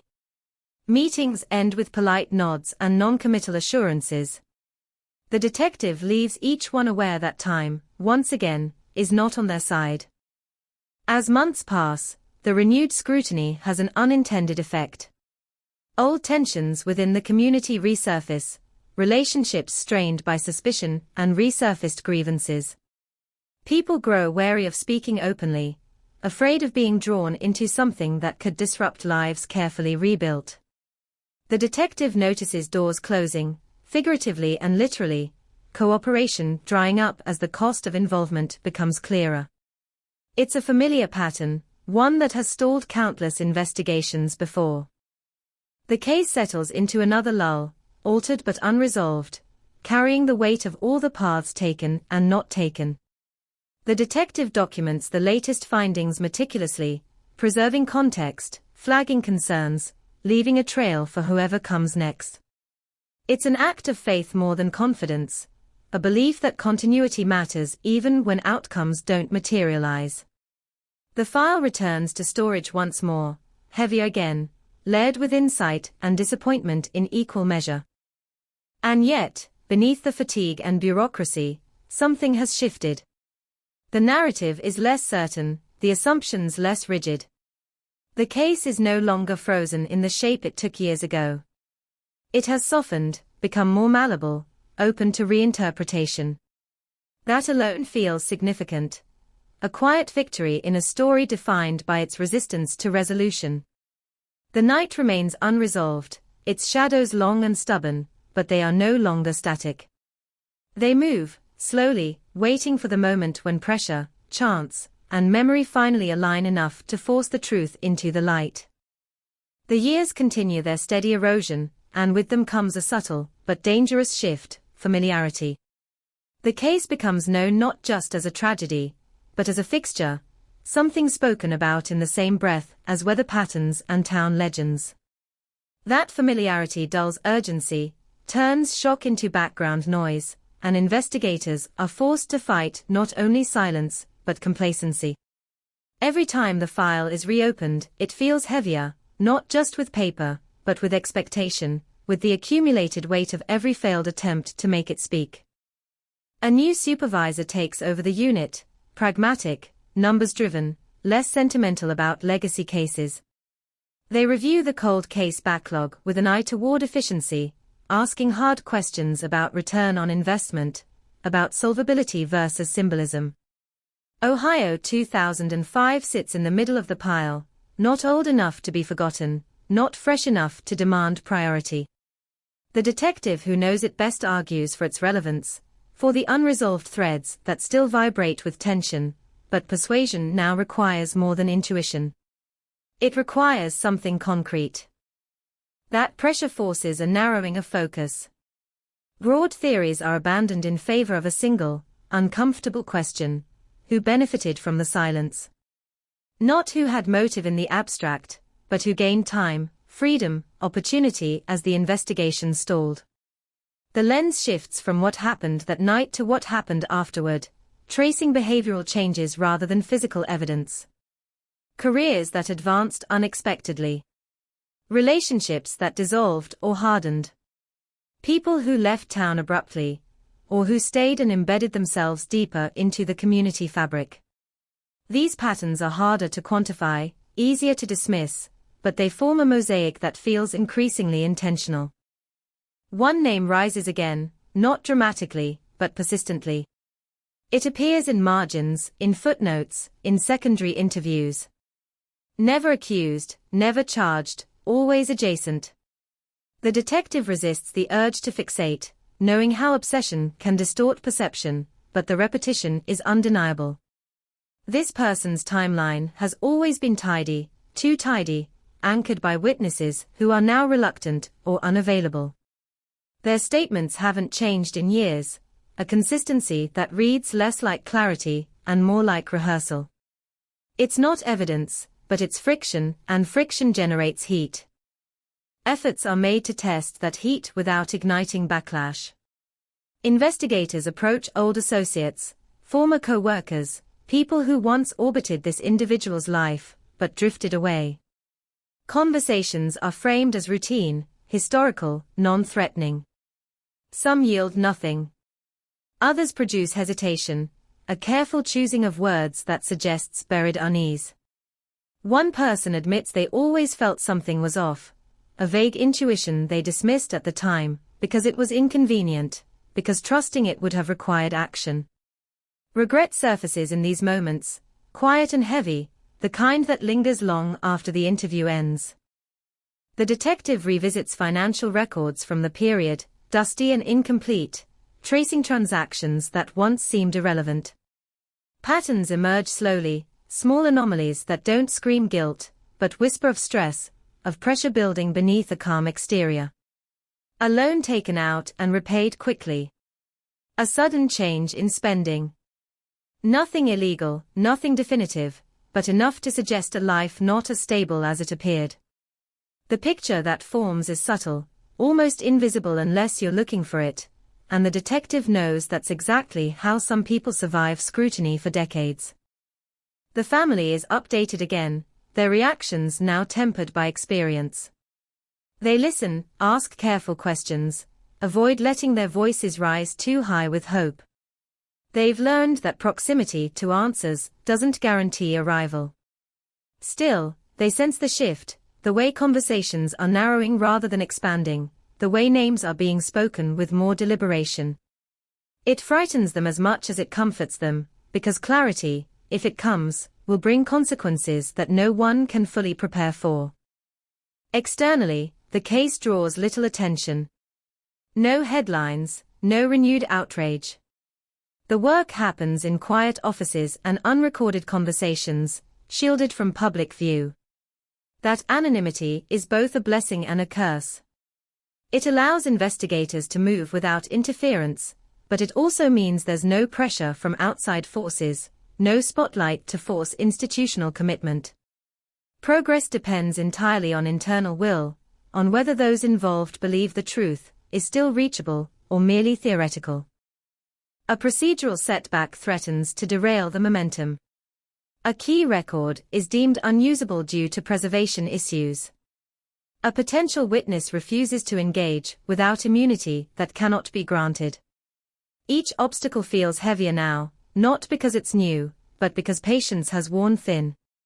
The detective feels the familiar pull of frustration, the temptation to push harder, to force clarity where none wants to exist. They resist, knowing that impatience can fracture fragile progress. Instead, they return to the beginning, not to relive it, but to reinterpret it. The first 48 hours are re-examined through the lens of what is now suspected rather than what was once assumed. Decisions that seemed logical at the time now appear premature. Paths not taken glow faintly with missed potential. It's not about blame anymore, but about understanding how easily a case can be nudged off course by early momentum, by the need to reassure a shocked community quickly rather than accurately. One late night, sifting through transcripts, the detective notices a phrase repeated verbatim across separate interviews, delivered by different people, all connected indirectly to the same individual. The wording is oddly specific, unnatural in its uniformity. It could be coincidence. It could be influence. The realization doesn't explode into certainty, but it settles into the detective's mind like a stone, heavy and immovable. Someone shaped this narrative early, and others carried it forward without question. That insight reframes everything. Silence becomes less accidental. Gaps feel curated. The absence of chaos at the scene no longer suggests luck, but control. The case doesn't suddenly solve itself, but it clarifies, snapping into a shape that is finally coherent, even if still unprovable. The detective knows this is the most dangerous phase, the moment when belief outruns evidence, when the story feels right before it can be proven true. They slow down deliberately, documenting every inference, separating fact from interpretation with ruthless discipline. If this case is ever going to move beyond suspicion, it will require precision, patience, and timing. No dramatic confrontations. No forced confessions. Just pressure applied consistently, intelligently, until something gives. As Part 5 closes, the case stands on a knife's edge between stagnation and breakthrough. The noise has faded, the crowd long gone, leaving only the steady grind of persistence. The truth, if it exists in the form now suspected, has survived by being ordinary, by blending in, by letting time do its work. Whether that survival can continue depends on what happens next, on whether the quiet pressure building beneath years of silence will finally be enough to fracture it. Pressure has a way of revealing itself in unexpected places, not as explosions, but as hairline cracks, and the investigation begins to lean into that truth with deliberate patience. There are no raids, no dramatic summons, just a series of small, controlled disturbances meant to test how stable the story really is. A routine request for clarification. A casual check-in framed as administrative housekeeping. The goal isn't to accuse, but to observe, to see how narratives flex when they are touched after years of stillness. Most people barely react. One person does, and that reaction is subtle enough to miss if you're not watching for it. The individual at the center of this quiet scrutiny has built a life that appears orderly, successful, insulated by time and respectability. They answer questions politely, confidently, their tone steady, their memory crisp in ways that feel practiced rather than organic. They express sympathy, even frustration that the case was never resolved, positioning themselves firmly on the side of justice. It's convincing, almost disarming, and for a moment even seasoned investigators feel the pull of doubt, the fear that they are chasing shadows again.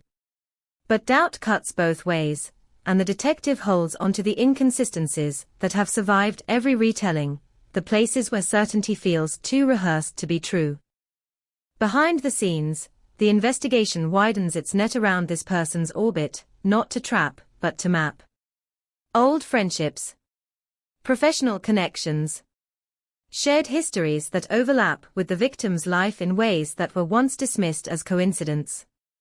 Each connection is traced carefully, not for motive alone, but for influence, for the subtle ways stories are shaped and reinforced within social circles. The detective is less interested now in what happened than in how the aftermath was managed, who spoke first, who calmed whom, who redirected attention when emotions ran hot.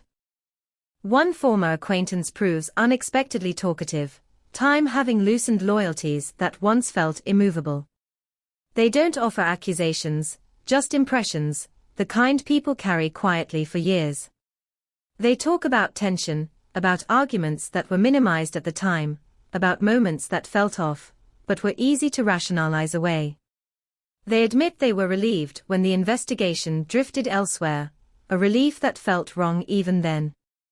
The detective listens, careful not to guide, letting the shape of the story emerge on its own. It's incomplete, imperfect, but it aligns too neatly with other fragments to ignore. Records requests begin to pile up, the bureaucratic grind both a shield and a weapon. Phone logs. Employment schedules. Travel records. Not all are available anymore, but enough remain to sketch a rough outline that challenges the long-accepted timeline. A gap appears where none should exist. A call that lasted longer than remembered. A location ping that contradicts an old statement by just enough to matter. Each discrepancy is small in isolation, easily explained away, but together they suggest a narrative under strain. The detective resists the urge to confront directly. Confrontation invites defensiveness, rehearsed denials, legal shields snapping into place. Instead, they let the subject feel the pressure indirectly, the sense that attention has returned, that the past is no longer settled. Mutual acquaintances mention being contacted. Old questions resurface in casual conversation. The subject's demeanor changes slightly, impatience leaking through the polished exterior. It's a tell so minor it wouldn't hold up in court, but in the quiet calculus of investigation, it registers. Meanwhile, the forensic angle delivers a result that is neither miracle nor dead end. A partial match surfaces through a newly expanded database, not enough to identify a person, but enough to suggest familial proximity. The implications ripple outward, careful optimism tempered by the reality of what partials mean. It's a direction, not a destination.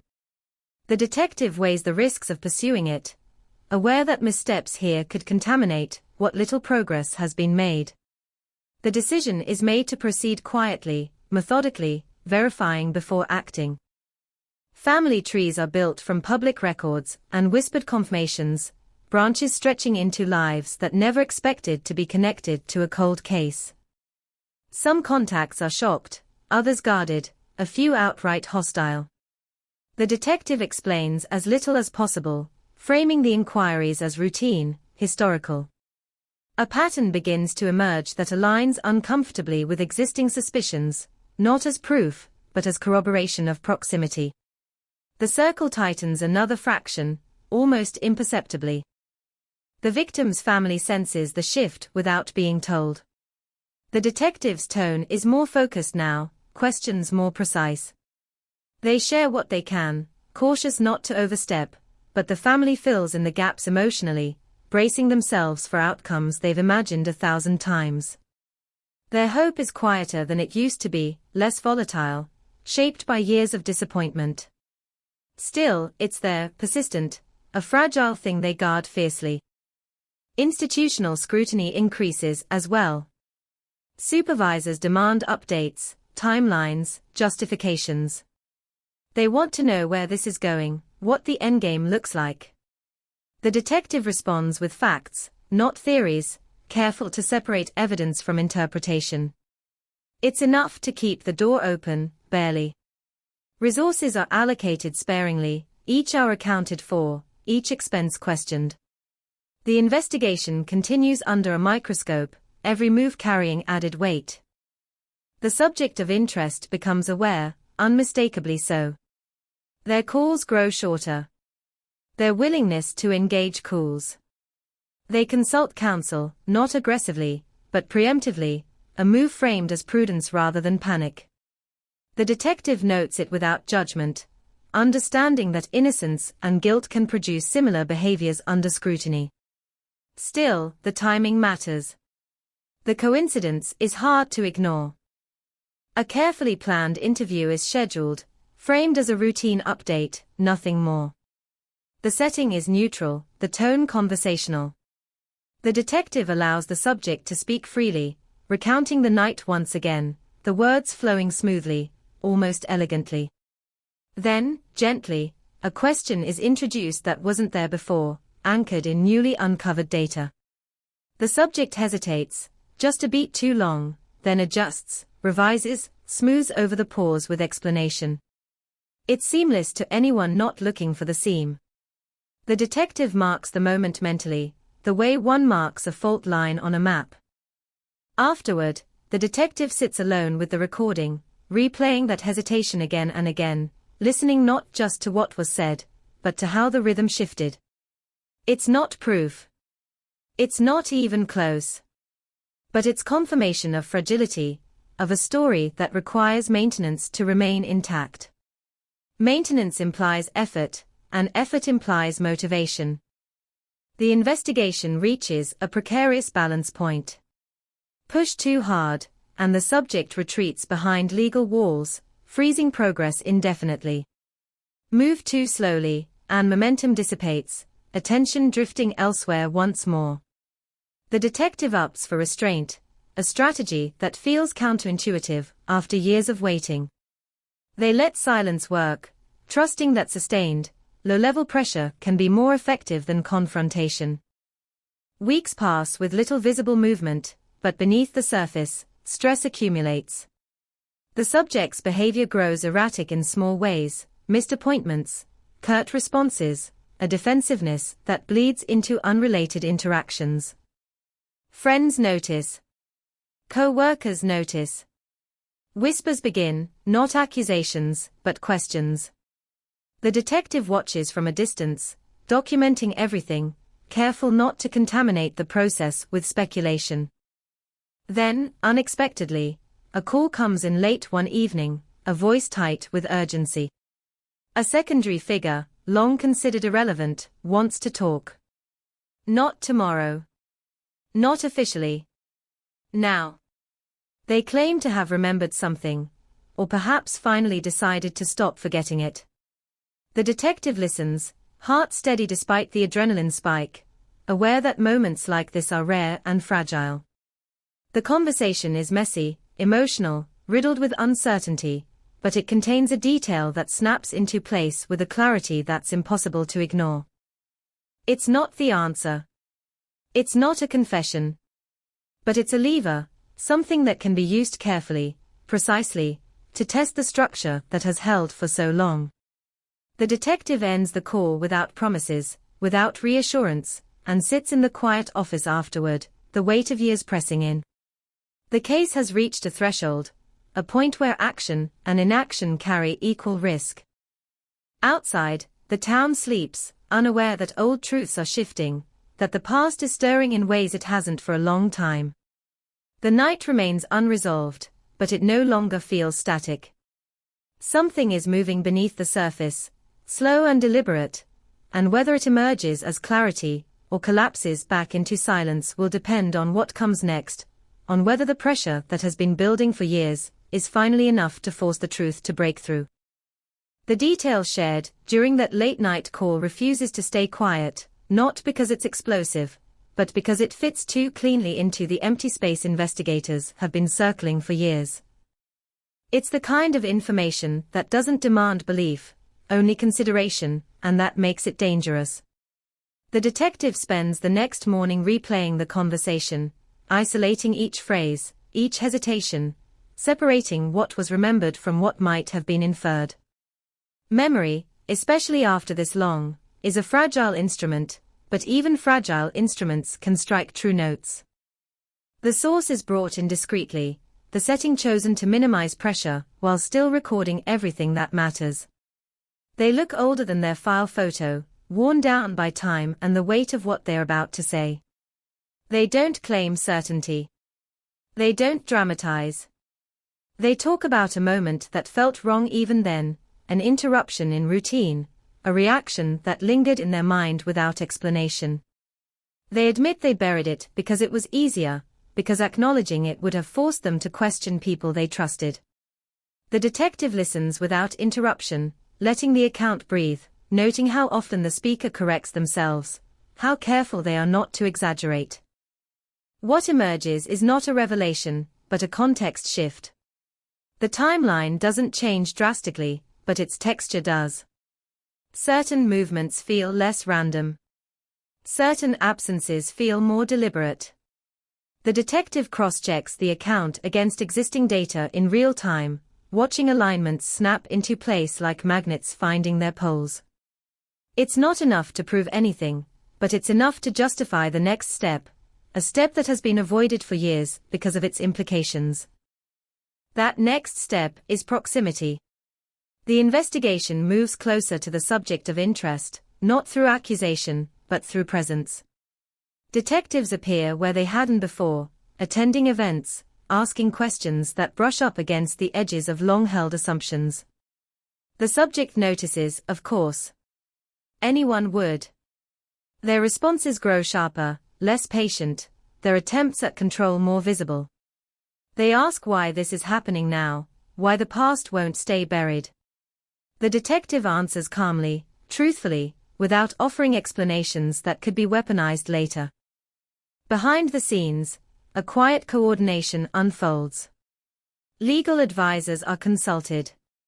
Strategies are debated. The margin for error is thin, and everyone involved knows it. One misstep could collapse years of progress, solidifying defenses that would never open again. The detective argues for precision over speed, for letting the subject feel the weight of scrutiny without providing a clear target to push against. It's a delicate balance, and not everyone agrees, but consensus forms around patience, around the idea that pressure applied slowly can reshape even the most rigid structures. The victim's family is told only what they need to know. They hear that new information has surfaced, that it's being taken seriously, that the investigation is active in ways it hasn't been for a long time. They ask the questions they've learned to ask, the careful ones that don't invite disappointment. The detective answers honestly, neither inflating nor diminishing the moment. The family nods, absorbing the news in silence, each of them carrying their own private calculation of hope and fear. As scrutiny intensifies, cracks begin to show in unexpected places. A former associate reaches out unprompted, their tone tentative, testing the waters. They don't accuse, but they express concern, a sense that things aren't adding up the way they used to. Another person changes their story in a small, but meaningful way, adjusting a detail they once insisted on, claiming faulty memory. The detective notes the timing, the way these shifts coincide with renewed attention. It's not proof, but it's pattern, and pattern has its own gravity. The subject of interest responds by tightening their circle, limiting interactions, controlling information more aggressively. They speak through intermediaries when possible, leaning on legal language and procedural distance. The detective respects the boundaries while documenting the shift, aware that defensive behavior alone proves nothing, but also aware that it rarely appears without cause. The contrast between the subject's earlier openness and their current rigidity is stark enough to be meaningful. Evidence is revisited again, this time with a narrower question in mind.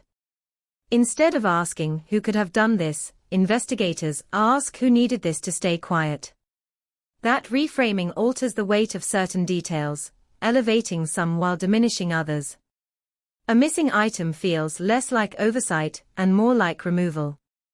A lack of witnesses feels less like luck and more like design.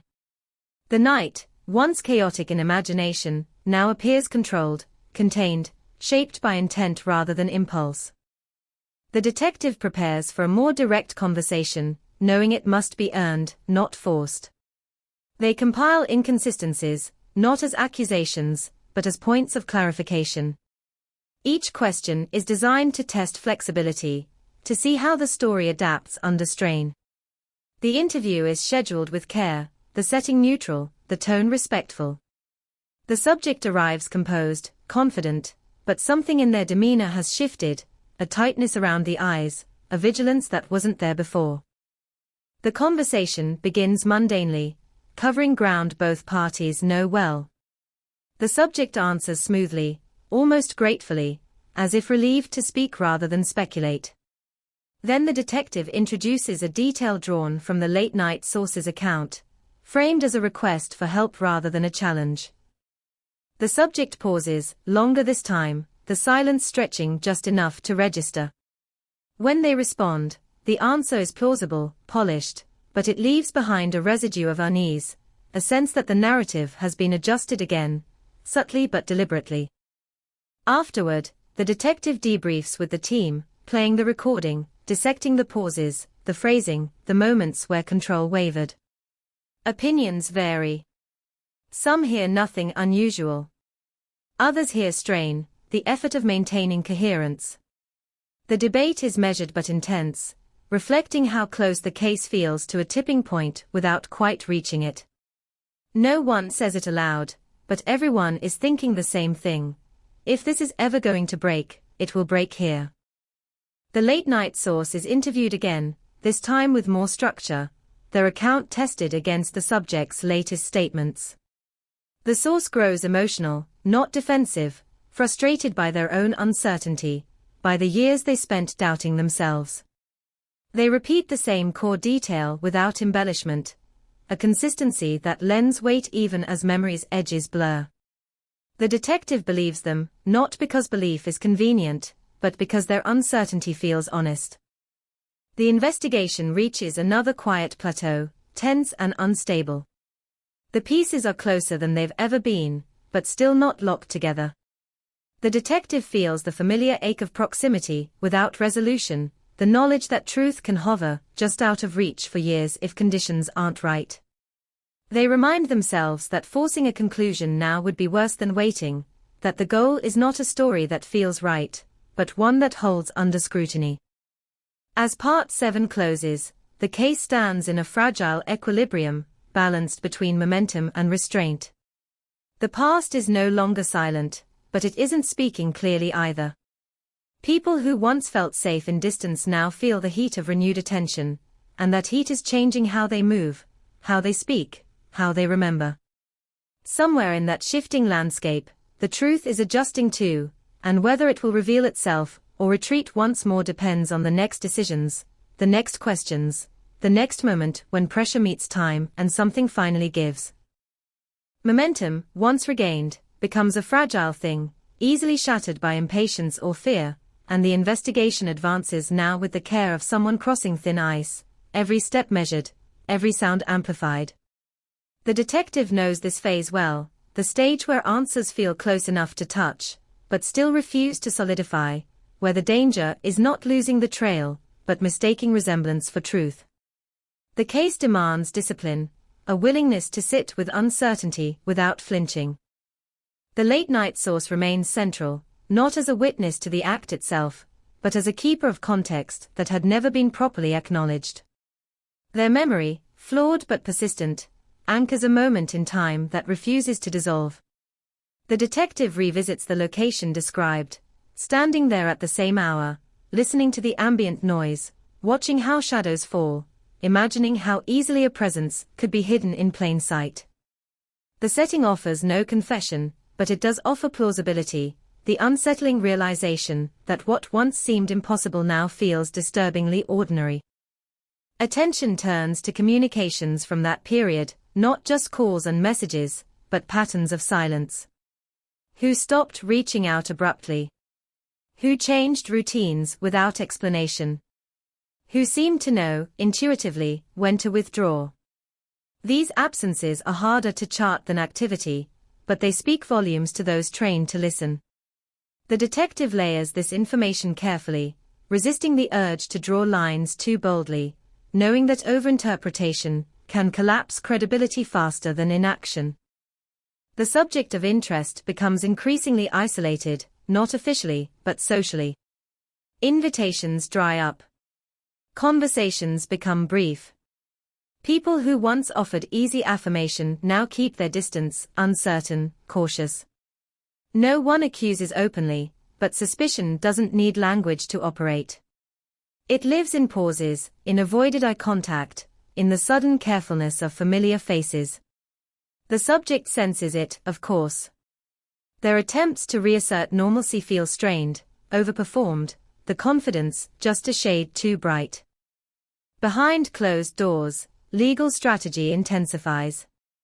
The subject's counsel requests clarification on the scope of the renewed inquiry, a move framed as procedural, but heavy with implication. The detective responds with precision, offering no more than necessary, maintaining the balance between transparency and leverage. Each exchange is logged, each word weighed, because the investigation now exists in two parallel realities: the search for truth and the preparation for challenge. The family watches from the sidelines, attuned to shifts in tone and timing. They notice how often the detective checks in now, how questions have sharpened, how the language has narrowed. They don't ask for guarantees. They've outgrown that impulse. Instead, they ask what they can do, how they can help without interfering. The detective answers honestly: stay available, stay patient, stay grounded. It's not much, but it's all that's needed. Another interview unfolds, this time with someone who had always been considered neutral, too far removed to matter. The conversation starts casually, drifting through shared history, then slows as the detective introduces a detail that hadn't been public knowledge. The interviewee freezes, just briefly, then laughs it off, but the laugh rings hollow. When pressed gently, they admit they heard something second-hand years ago, dismissed it as gossip, never repeated it, because it felt dangerous to do so. They offer the name reluctantly, almost apologetically, as if afraid of the weight it carries. The name is not new, but the context is. It connects two threads that had previously run parallel without touching. The detective feels the shift immediately, the way disparate elements suddenly share gravity. They don't celebrate. They don't announce. They verify, moving carefully, aware that confirmation is everything at this stage. Records are checked. Timelines adjusted. The alignment holds, imperfect but compelling. Stress begins to fracture composure on multiple fronts. The subject of interest misses work without explanation. A scheduled meeting is postponed repeatedly, then cancelled. Mutual acquaintances report agitation, uncharacteristic anger, a preoccupation with being misunderstood. None of it is illegal. None of it is proof. But behavior is evidence of its own kind, and the pattern is changing. The detective feels the weight of proximity more acutely now, the sense that the investigation is entering a narrowing corridor where options will soon collapse into choices. There will be a moment when restraint is no longer viable, when questions must sharpen into confrontation, or dissolve back into silence. The timing of that moment matters more than anything that has come before it. Internal discussions grow more intense. Some argue that the case is ready for a decisive move, that hesitation risks losing the fragile ground that's been gained. Others urge patience, warning that premature action could lock doors permanently. The debate is thoughtful, sober, shaped by collective memory of past failures. The detective listens, weighing not just evidence but consequence, understanding that the wrong step now could echo for decades. Then comes another call, this one brief, controlled, unmistakably deliberate. The subject requests a meeting, not through counsel, but directly. The tone is calm, almost casual, but beneath it lies urgency, a need to steer the narrative rather than react to it. The detective agrees, setting the terms carefully, choosing a setting that offers neutrality without comfort. The meeting is quiet, almost polite. The subject speaks at length, unprompted, explaining frustrations, expressing hurt at the resurfacing of old wounds, insisting on cooperation, while subtly pushing back against implication.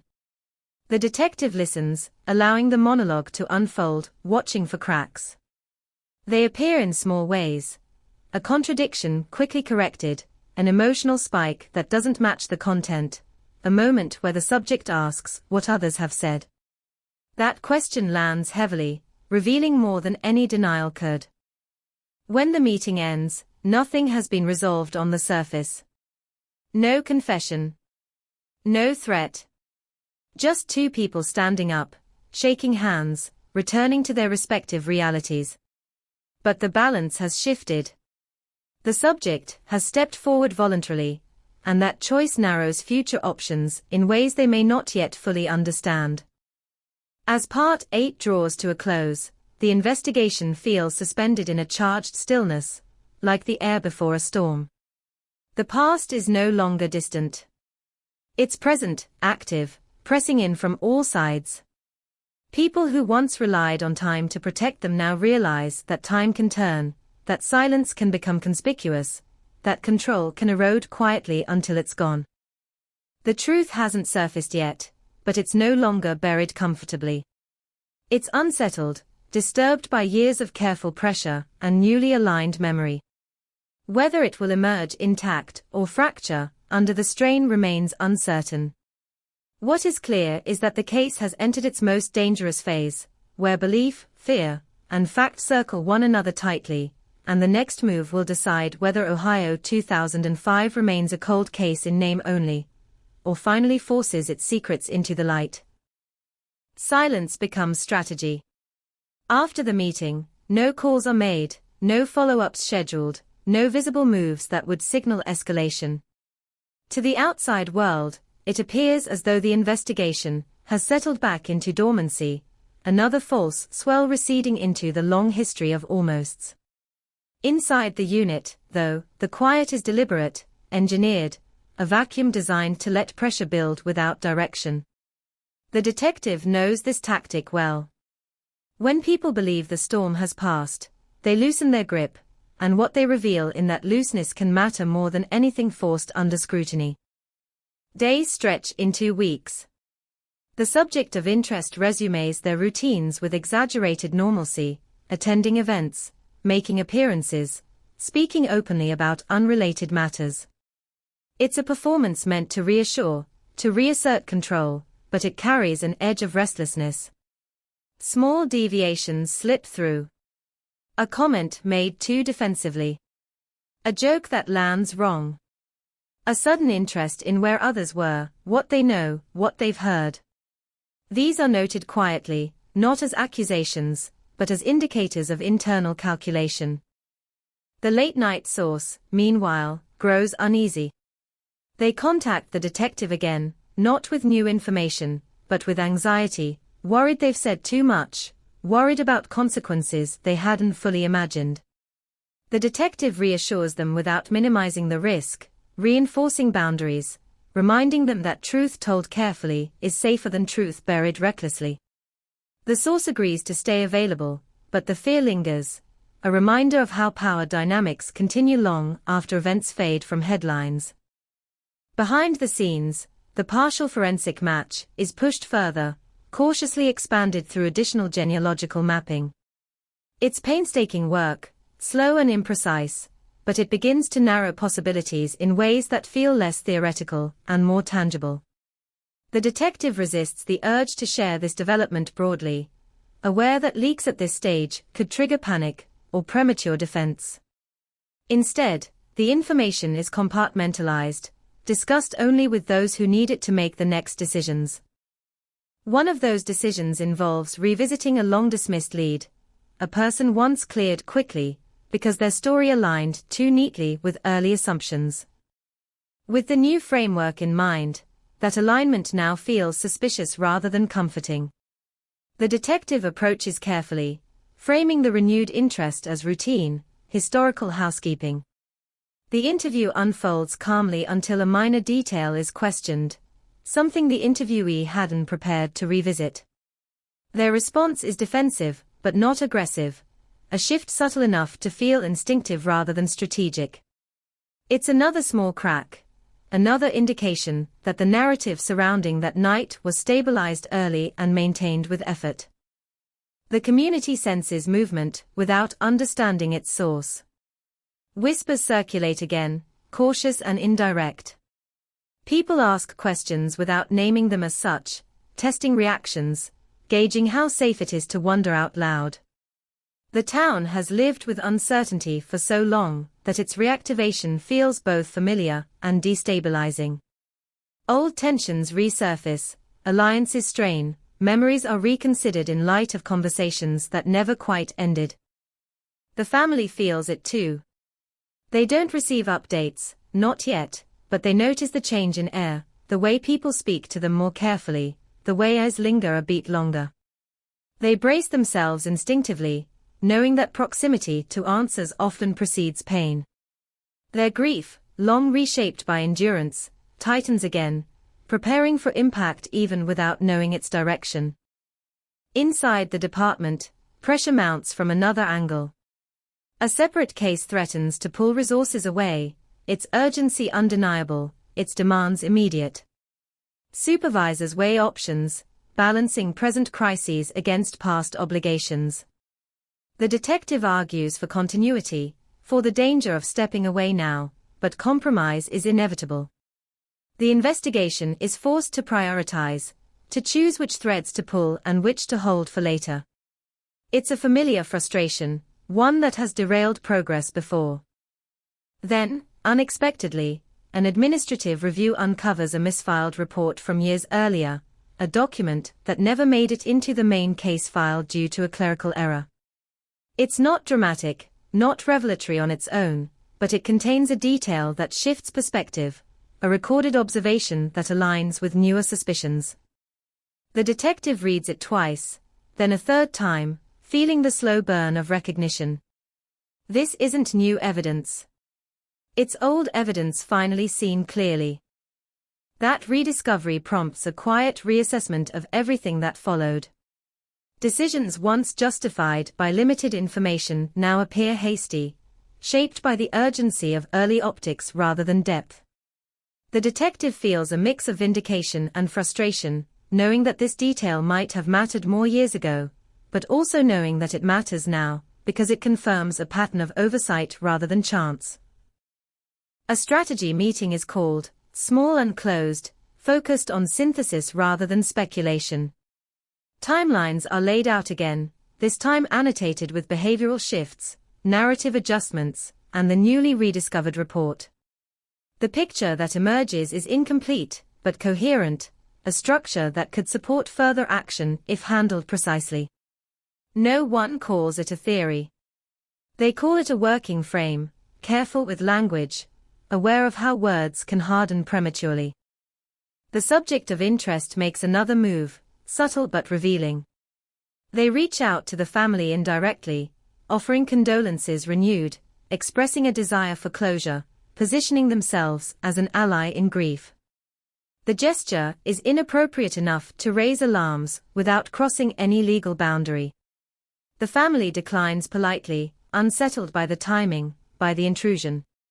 When they inform the detective, the reaction is immediate but contained. The move is logged, its implications noted. It suggests anxiety, a need to manage perception beyond official channels. The detective weighs the next step carefully. There is enough now to justify a more assertive approach, but not enough to guarantee outcome. A misstep could collapse the fragile architecture built over months of restraint. The decision is made to prepare, not act, to line up contingencies, consult prosecutors quietly, test the strength of what exists, without exposing it fully. Preparation becomes the new action. As days pass, the subject's composure continues to fray at the edges. Nothing dramatic, nothing actionable, but enough to confirm internal strain. Their words grow sharper. Their patience shorter. They begin asking questions that betray awareness of investigative boundaries, probing for information they shouldn't expect to have. Each inquiry is met with neutrality, each attempt at control gently deflected. The late-night source calls again, this time calmer, resolved. They say they've remembered something else, not a new event, but a realization about timing, about why a moment stood out in the first place. The detective listens, heart steady, knowing better than to react prematurely. The detail fits. Not perfectly, but convincingly enough to matter. It doesn't add volume to the case. It adds depth. As Part 9 closes, the investigation stands at a narrowing gate. The noise has fallen away. The spectacle is gone. What remains is intent, memory, and the quiet accumulation of pressure applied over years. The truth, whatever its final shape, is no longer abstract. It has edges now, contours that can be traced, tested, challenged. Whether those edges will hold under the weight of consequence is still unknown. But the case has moved beyond wandering. It is aimed now, deliberately, patiently, at a point where silence and explanation cannot coexist forever.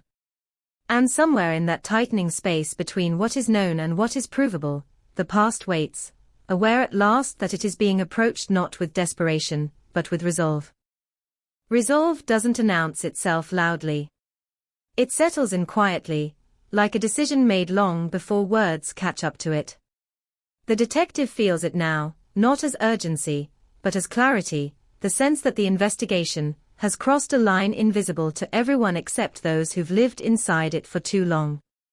The question is no longer whether the past can be reopened. It's how much force the present can withstand when it is.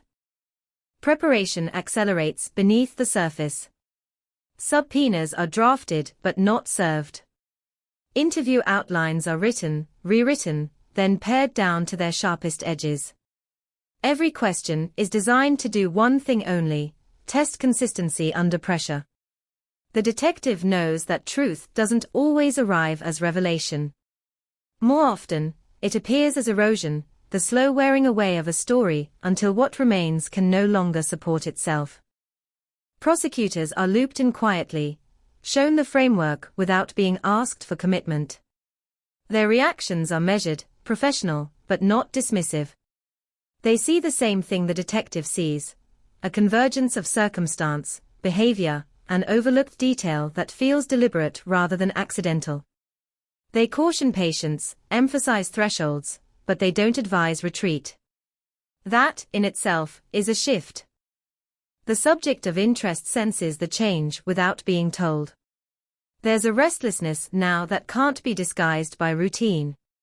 They begin to control their environment more tightly, limiting interactions, canceling plans, avoiding places that once felt neutral. Friends notice. Co-workers notice. No one says anything directly, but absence has a way of speaking for itself. The detective hears about it secondhand, logs it without comment. Pressure, applied evenly, reveals patterns without force. An unexpected development surfaces from an unlikely place: a former officer, retired, distanced from departmental politics, reaches out after hearing whispers of renewed activity. They don't claim insider knowledge. They offer perspective. They recall how quickly certain assumptions hardened back then, how relief at finding a plausible explanation outweighed discomfort with unanswered questions. Their recollection is candid, almost confessional, and it reinforces a suspicion the detective has carried quietly: that the case wasn't mishandled out of malice, but hurried into stillness by fatigue and fear of complexity. That insight reframes everything. It explains why gaps were tolerated, why contradictions were smoothed over instead of explored. It also explains why those gaps matter now. What was once excused as human error has become, with distance, a map of avoidance. The family is brought in again, carefully, respectfully. Not with promises, not with conclusions, but with honesty about trajectory. They listen in silence, absorbing the implications without interruption. When the detective finishes, there's a pause that stretches uncomfortably long. Then one of them nods and says something simple, something devastating in its restraint: they are ready. Ready for whatever comes, even if it's nothing. The detective carries that sentence heavily afterward, aware of the responsibility it implies. Another interview is scheduled, this one unavoidable. The subject of interest is informed formally, given time to prepare, offered counsel. They accept, projecting confidence, but the preparation shows. They arrive with notes, with rehearsed phrasing, with a version of events polished by repetition.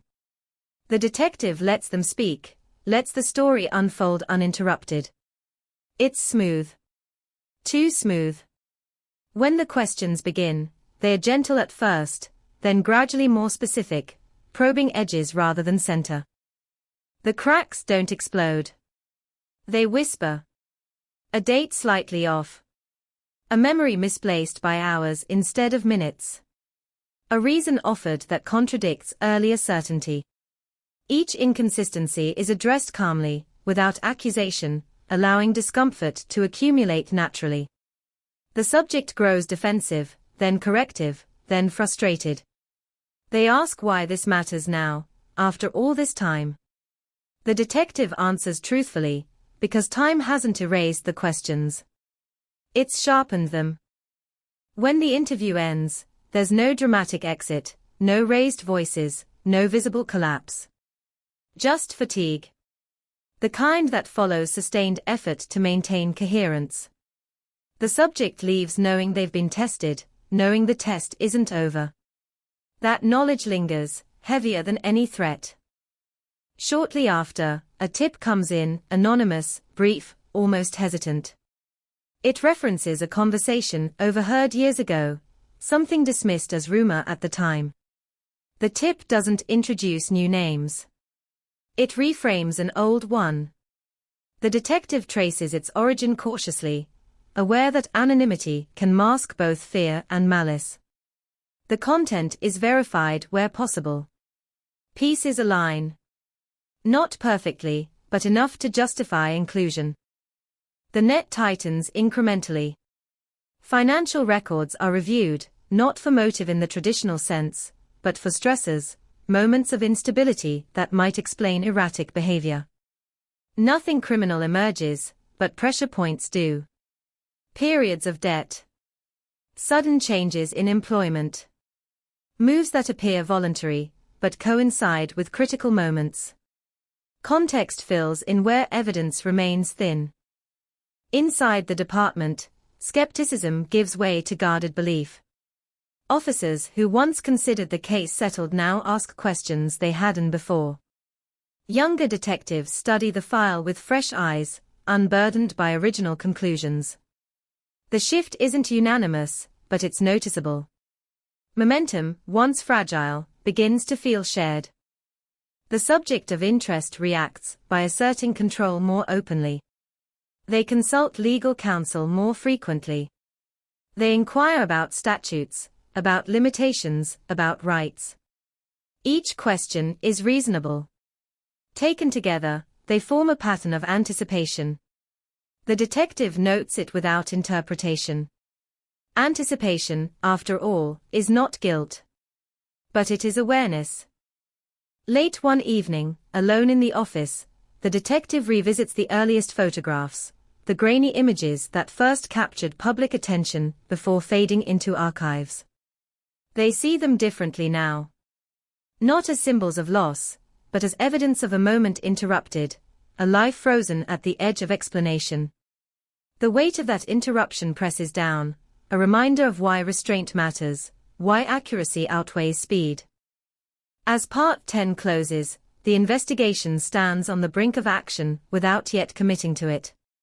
Every piece is being tested for resilience, every assumption challenged for weakness. The storm hasn't broken, but the sky has darkened unmistakably. Those who once believed the past was safely contained now sense movement beneath its surface, a shifting that can't be undone. The case hasn't declared its ending. But it has rejected stasis. And in that rejection lies both promise and danger, the knowledge that whatever comes next will not be gentle, and will not be easily forgotten. The waiting becomes intentional, almost ceremonial, a final test of endurance before momentum turns irreversible. Everyone involved feels it, the tightening coil of inevitability, the sense that whatever happens next will not be undone by second thoughts or careful language. The detective understands this phase intimately.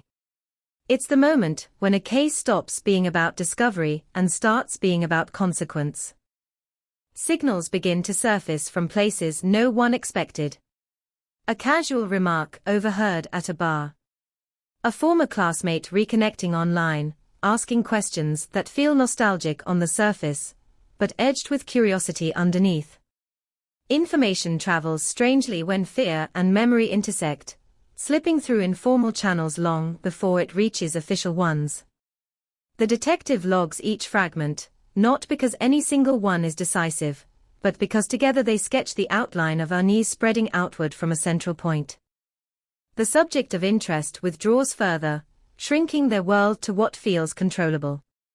Social media goes quiet. Phone calls are unanswered. Even routine errands are delegated or delayed. The detective notes the timing. Withdrawal, in this context, is not about privacy. It's about insulation. About limiting exposure to variables that can't be managed. Another interview is conducted, this one with a person who has lived on the periphery of the case for years, never close enough to matter, never distant enough to disappear entirely. They've resisted formal questioning in the past, citing poor memory, emotional fatigue, a desire to move on.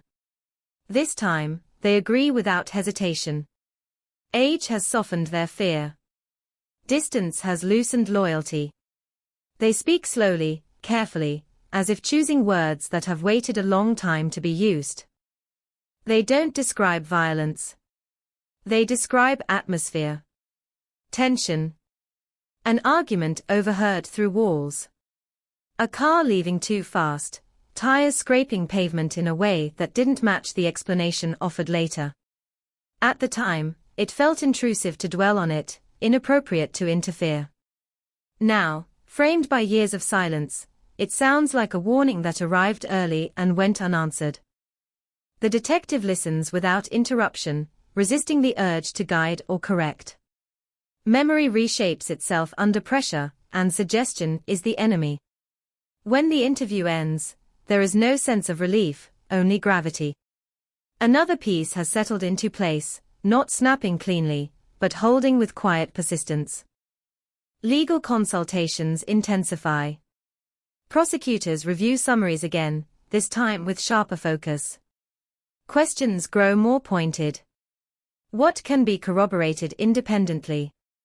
What relies too heavily on interpretation? Where reasonable doubt might concentrate its force. The detective answers honestly, acknowledging weaknesses without defensiveness. This is no longer about persuasion. It's about readiness. The family is kept at a distance now, not out of disregard, but protection. They've been close enough to feel hope flare and dim too many times. The detective limits contact to brief updates, careful phrasing, a balance between transparency and restraint. The family understands. They've learned the language of caution fluently, even if they resent the necessity of it. A sudden development forces recalibration. The subject's legal counsel files a formal complaint, alleging harassment, procedural overreach, emotional distress. It's strategic, not reactive, designed to create friction, to slow momentum, to test resolve. Internal review is triggered. Paperwork multiplies. Meetings consume hours.